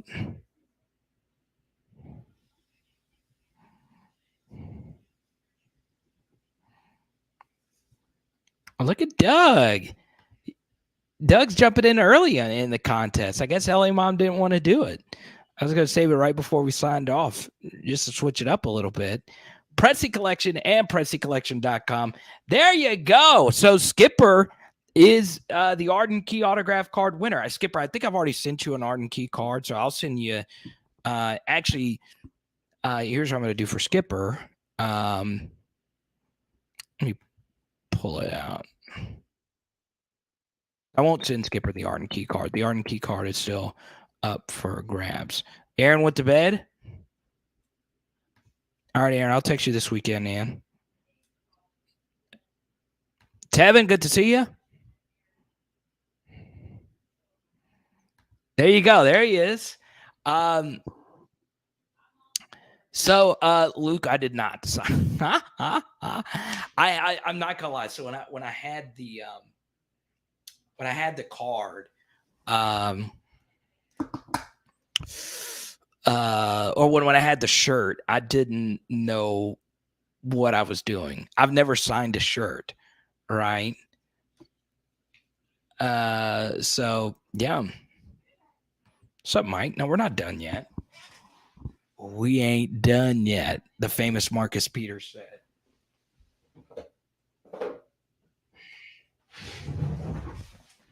All right, so here's what I'm going to do for Skipper. Skipper's been a PHLer for so long. There's cards in here in my case that I keep in my PC when I go to shows. I rarely go to shows. This is what I take to shows. So these are cards that I rarely give out. Now, sometimes I'll pull one out for a T-shirt club member.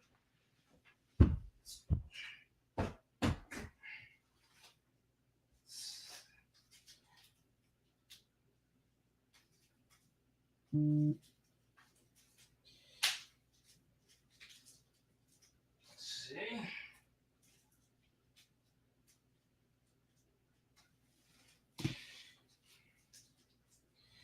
I actually have a better one of these.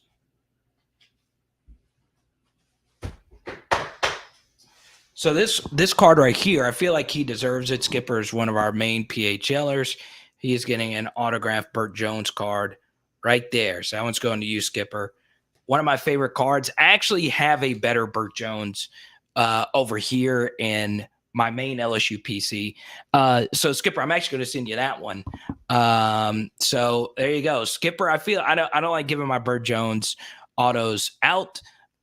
He is a close friend of mine. I don't know Burt all that well, but I've met him a few times, and Skipper is getting a Burt Jones autograph card. So I'm gonna send you the one I like better, where it's like a photo of him actually like playing football. So there you go. Congratulations. I feel like Skipper deserves it. He's an old school fan. He likes these old school relics. So congratulations, Skipper. You deserve it, man. I feel like you've done a lot for our channel as well. There we go. Well done. All right, Tony. You had some good songs. What did you have, Tony?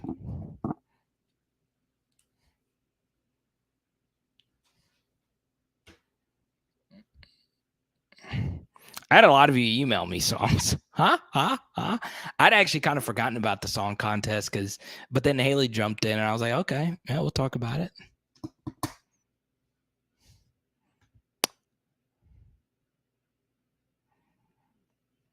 Oh, did West Virginia punt? Oh, please don't tell me they punted. Oh my God. There's not another college football season with cowardly punts. Oh no. What a world.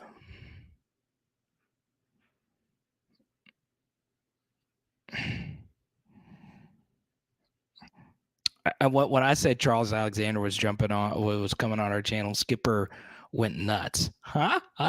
Skipper is vintage LSU football. And we don't talk much vintage LSU football on here. So, yeah. Let's see what's going on in this game. It's down to the wire. A lot of you obviously have it on in the background as well. Let's see.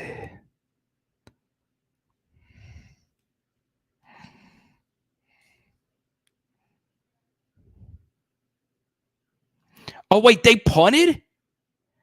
Wait, they punted? Wait, they punted on 4th and inches up 7?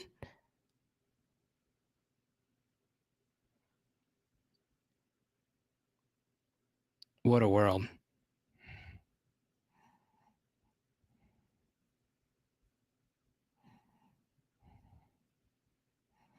Oh, they took the delay a game. Oh, my God. I swear. It drives me nuts, man.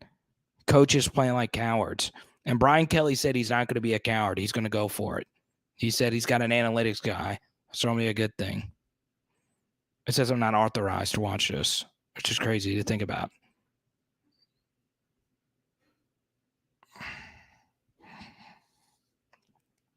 Oh, Pitt got a pick 6. Did Venus and Serena win tonight? Could someone let me know real quick? I'm captivated by the Serena stuff. Oh, man. Mike Norvell's team, Central Arkansas, is losing. I don't have access to the Pitt game, but I could watch Grand Canyon versus Bakersfield soccer if I wanted to. Oh, they lost tonight? Okay.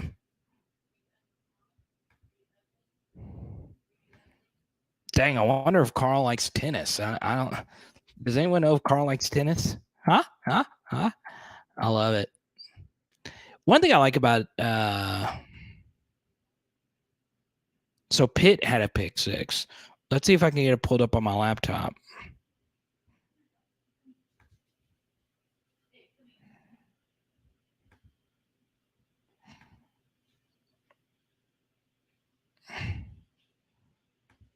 No surprise. LA Tech isn't any good. Hate to say it.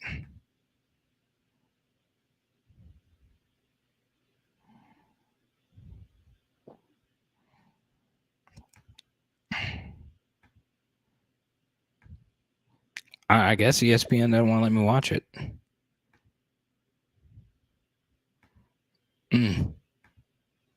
That's interesting.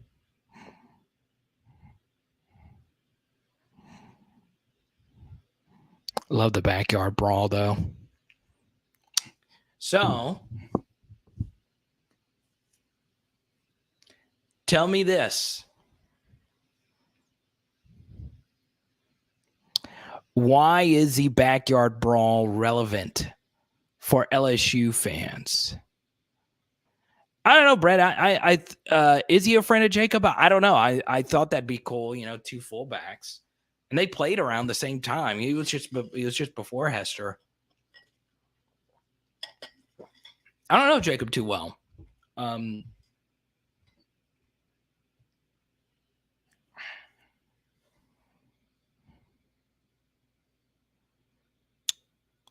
There you go. Pierce, one of our sharpest viewers, 07. Who can forget Shady McCoy? I'll never forget Shady McCoy. So he spoiled the West Virginia national championship game.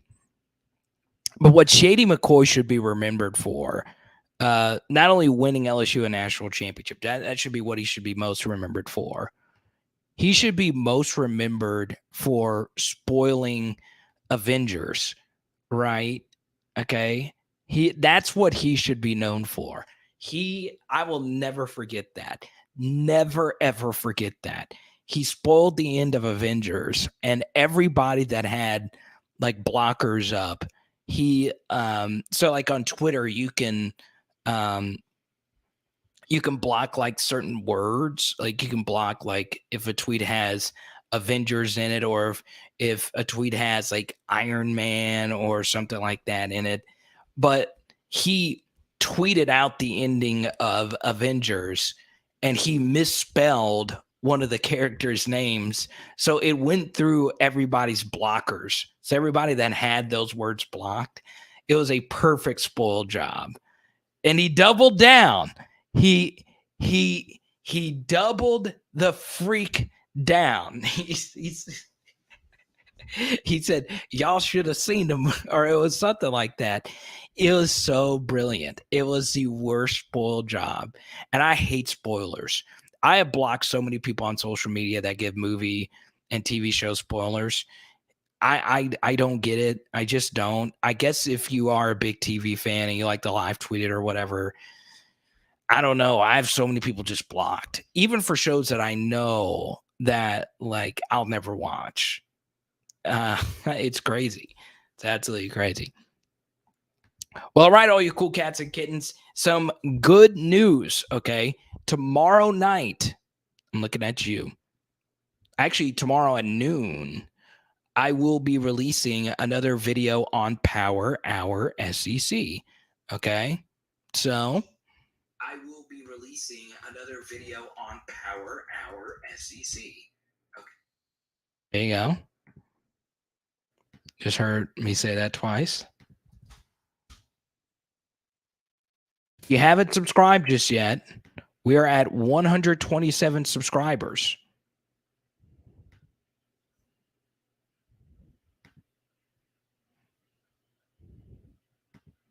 Oh, God, I screwed this up. Actually, I could send this right here.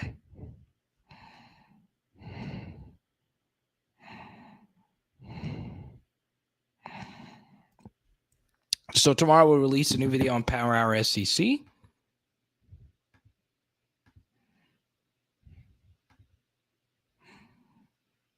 There you go. Carl just subscribed to the channel. Thank you so much, Carl.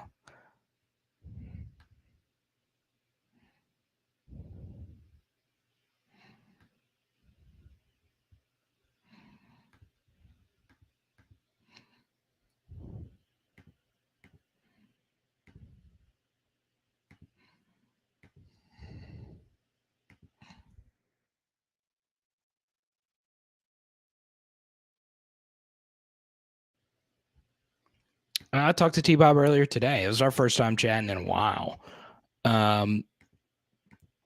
You texted him too crazy? He's a great guy, man. I'm very happy for him. Former co-host, T-Bob.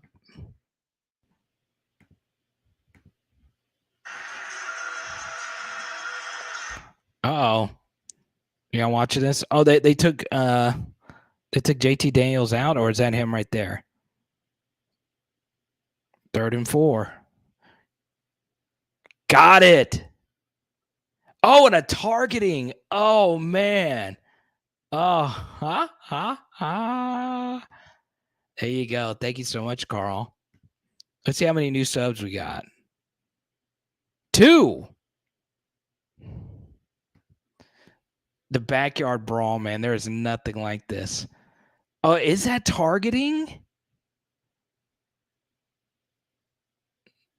Dude, those pit uniforms, these uniform combos are great.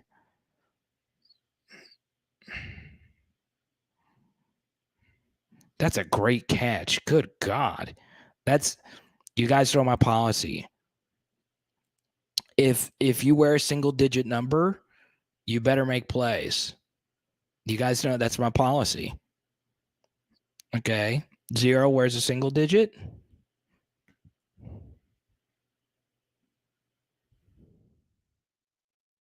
It is interesting though, Pegasus, like you talk about like spoilers, but sports spoilers isn't a thing.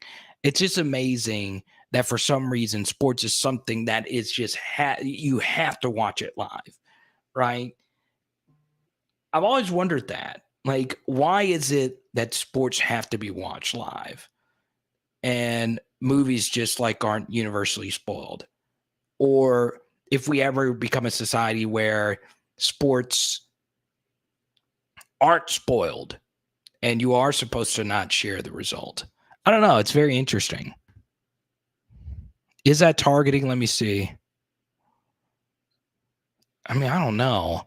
If you duck your head down as an offensive player, even though the reason why he ducked his head down is because the guy was, I don't know.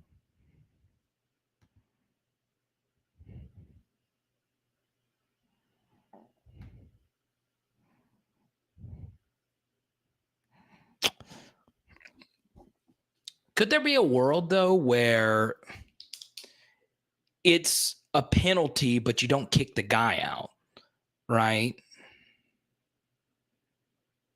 There's no way that guy went through a full concussion overview. Look at the student section. This is great.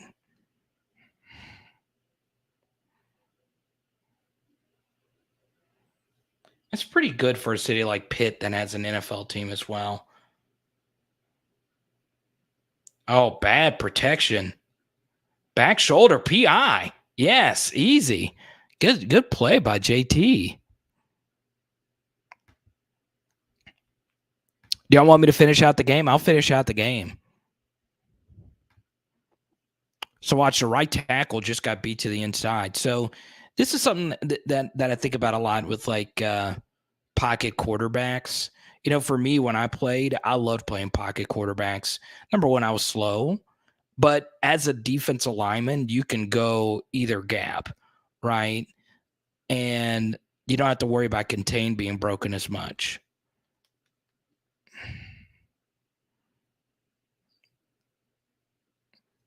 It's still a good penalty, though.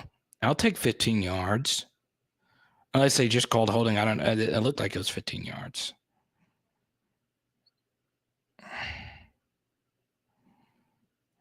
Okay. Corners are going to bail here.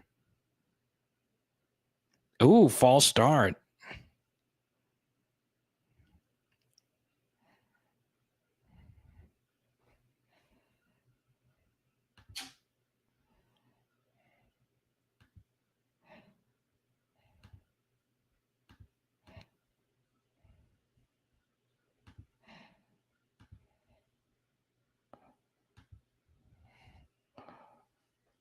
Okay. 1st and 15. You have 2 timeouts left, so your playbook is still relatively open. Good protection. Run. Oh, what a throw.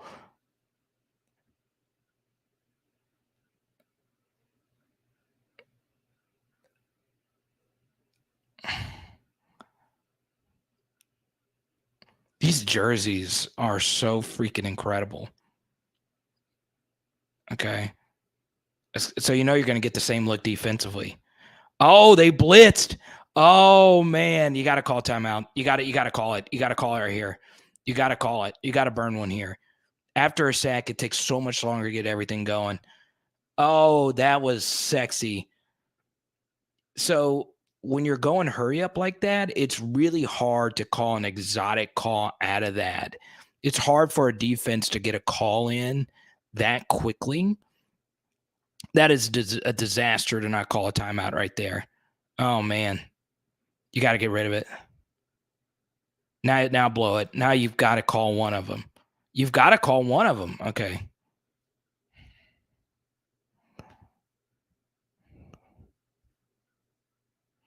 Am I play behind?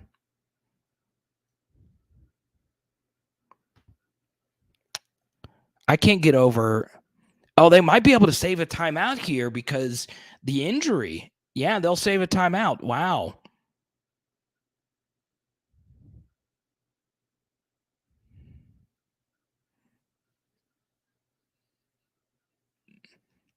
God, that blitz call was so good, though.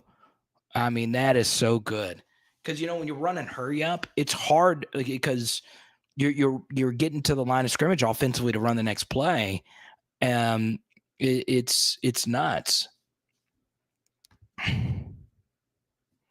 Yeah, it could be my internet. Probably is my internet.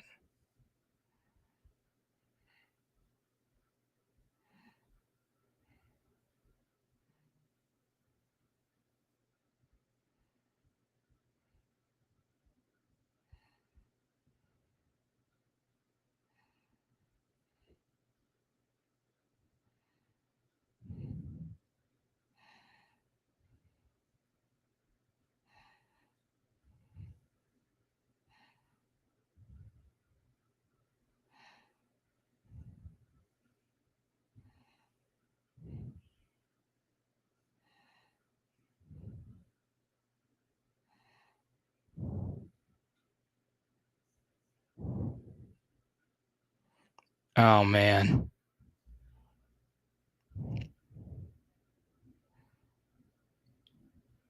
I guess I'm just behind. Single-digit defensive lineman making plays.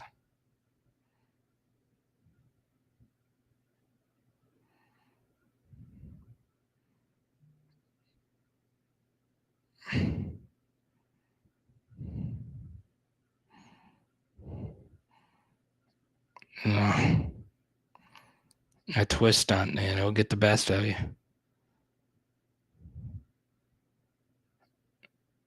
Yeah, shins down. 4th and 16. I'm not going to look at the chat because I want to see what happens. I'm behind. I might have already seen it. I don't mind if you spoil it. Let's see. That twist stunt, man. It'll get you.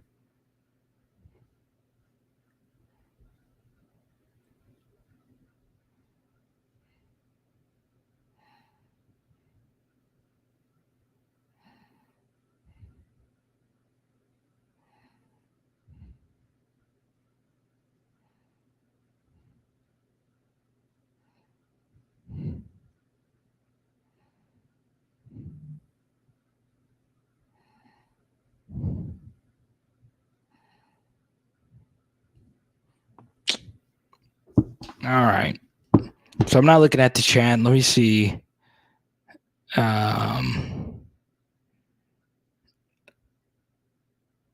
What would I do here? Okay. Oh, look at that crowd. Huh?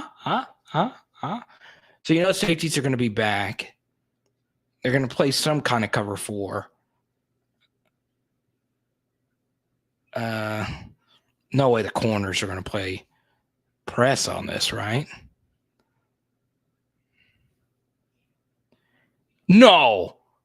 Ha.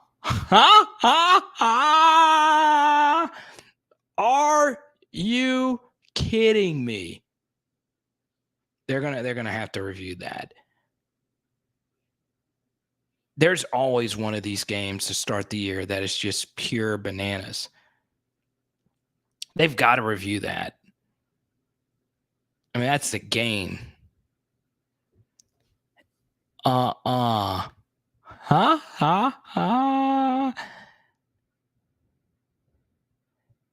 is so interesting that is what they decided to do. Oh, they're going to overturn that. Oh, man. What a throw that was.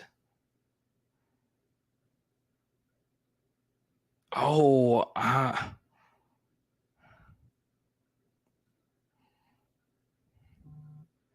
yeah.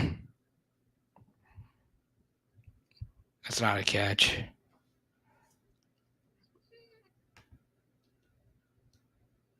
That was good.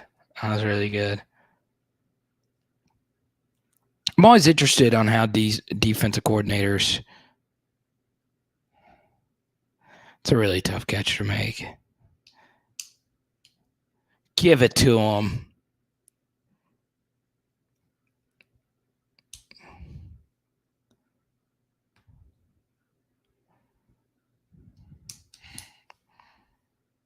Pitt survives.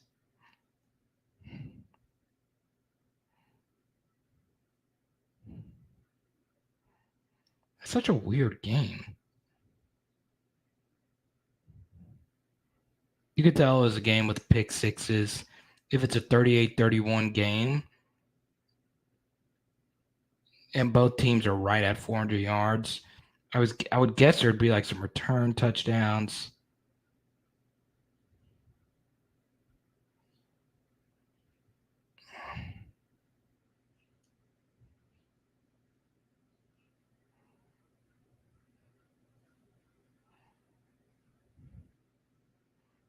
Oh, Keaton Slovis is the quarterback for Pitt.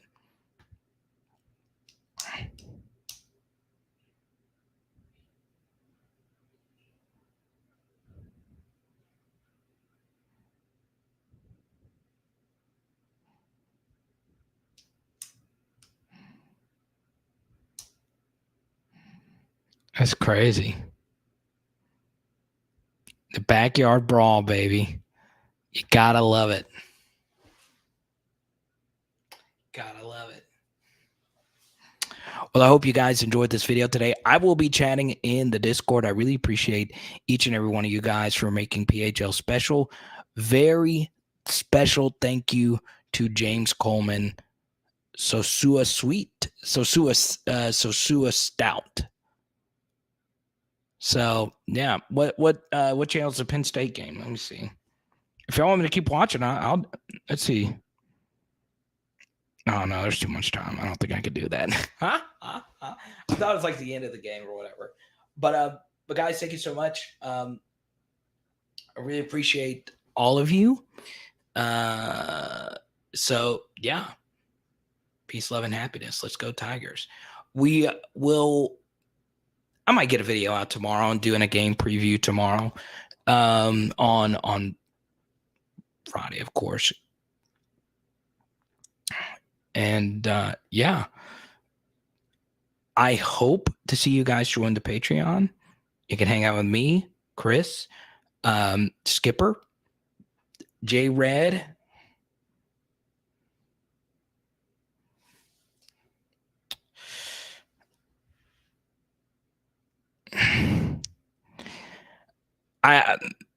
You guys heard me talk about this fourth down BS, right? You can't punt on 4th and 1. I'm actually doing a video on this tomorrow, Power Hour SEC. Okay. If we lose a game because we punt on 4th down again, the Orgeron stuff. You play. You all your guys work out every single day, blood, sweat, and tears. They work out. Some of them don't really have a social life out of it. And you decide to cowardly punt. Football's the one sport where conservatism makes no sense. Honestly, you have such a scarce amount of games. I would rather go out on my own accord, right? I would rather go out swinging, right? Offenses are so much better than defenses. And if you're going up against a team that might be aggro on 4th down, you are really doing yourself a disservice. So you can't. I'm now reading up on the game, and Branson Cat and Chris pointed this out a few times. You can't punt on 4th and 1. You just can't. Especially now that I see it was at midfield. You guys don't. I tweet about this all the time, and it drives people nuts. I talk about it all the time on here. Neil Brown's a younger coach. I can see an older coach being stuck in their ways. 4th and 1. Do you know I just in the chat right now, the percentage of 4th and 1 conversions. Let me see. Was it 4th and 1 or 4th and inches? Either way, 4th and 1s convert 70% of the time. 70% of the time. Okay. And think about if you're doing it from midfield, it is not a guarantee that they're going to drive down and score on you either. So it's not as if you're doing this from your own 15-yard line. And even if you are, you're telling me I have a 70% chance of keeping the football. Okay.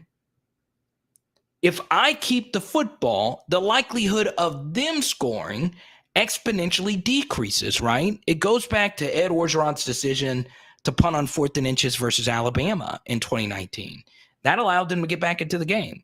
We had our greatest college football quarterback of all time.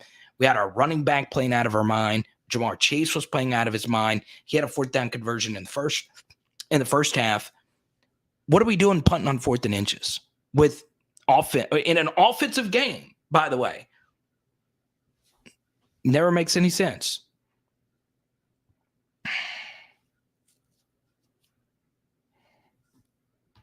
Exactly. So in this case, if it's more than just numbers and analytics, you definitely should go for it, right? Because I would rather be known as a team that is aggressive, is trying to go out there and win and not play to lose. Punting oftentimes means you're playing not to lose. Doesn't make any sense. It doesn't. Especially 4th and 1 at midfield. Let me see. Let me see the exact. Ross Dellinger just tweeted it out. From the pit 48-yard line. It's crazy. All right. We'll see you tomorrow with the video. It is Power Hour LSU. Boom. And tonight, 4th and inches. The percentages go up. God, it's crazy. Tonight, if you're in the Patreon Discord, you know what I have. You know what I had, right? And I'll leave it at that. Let's go. It was boot and balls.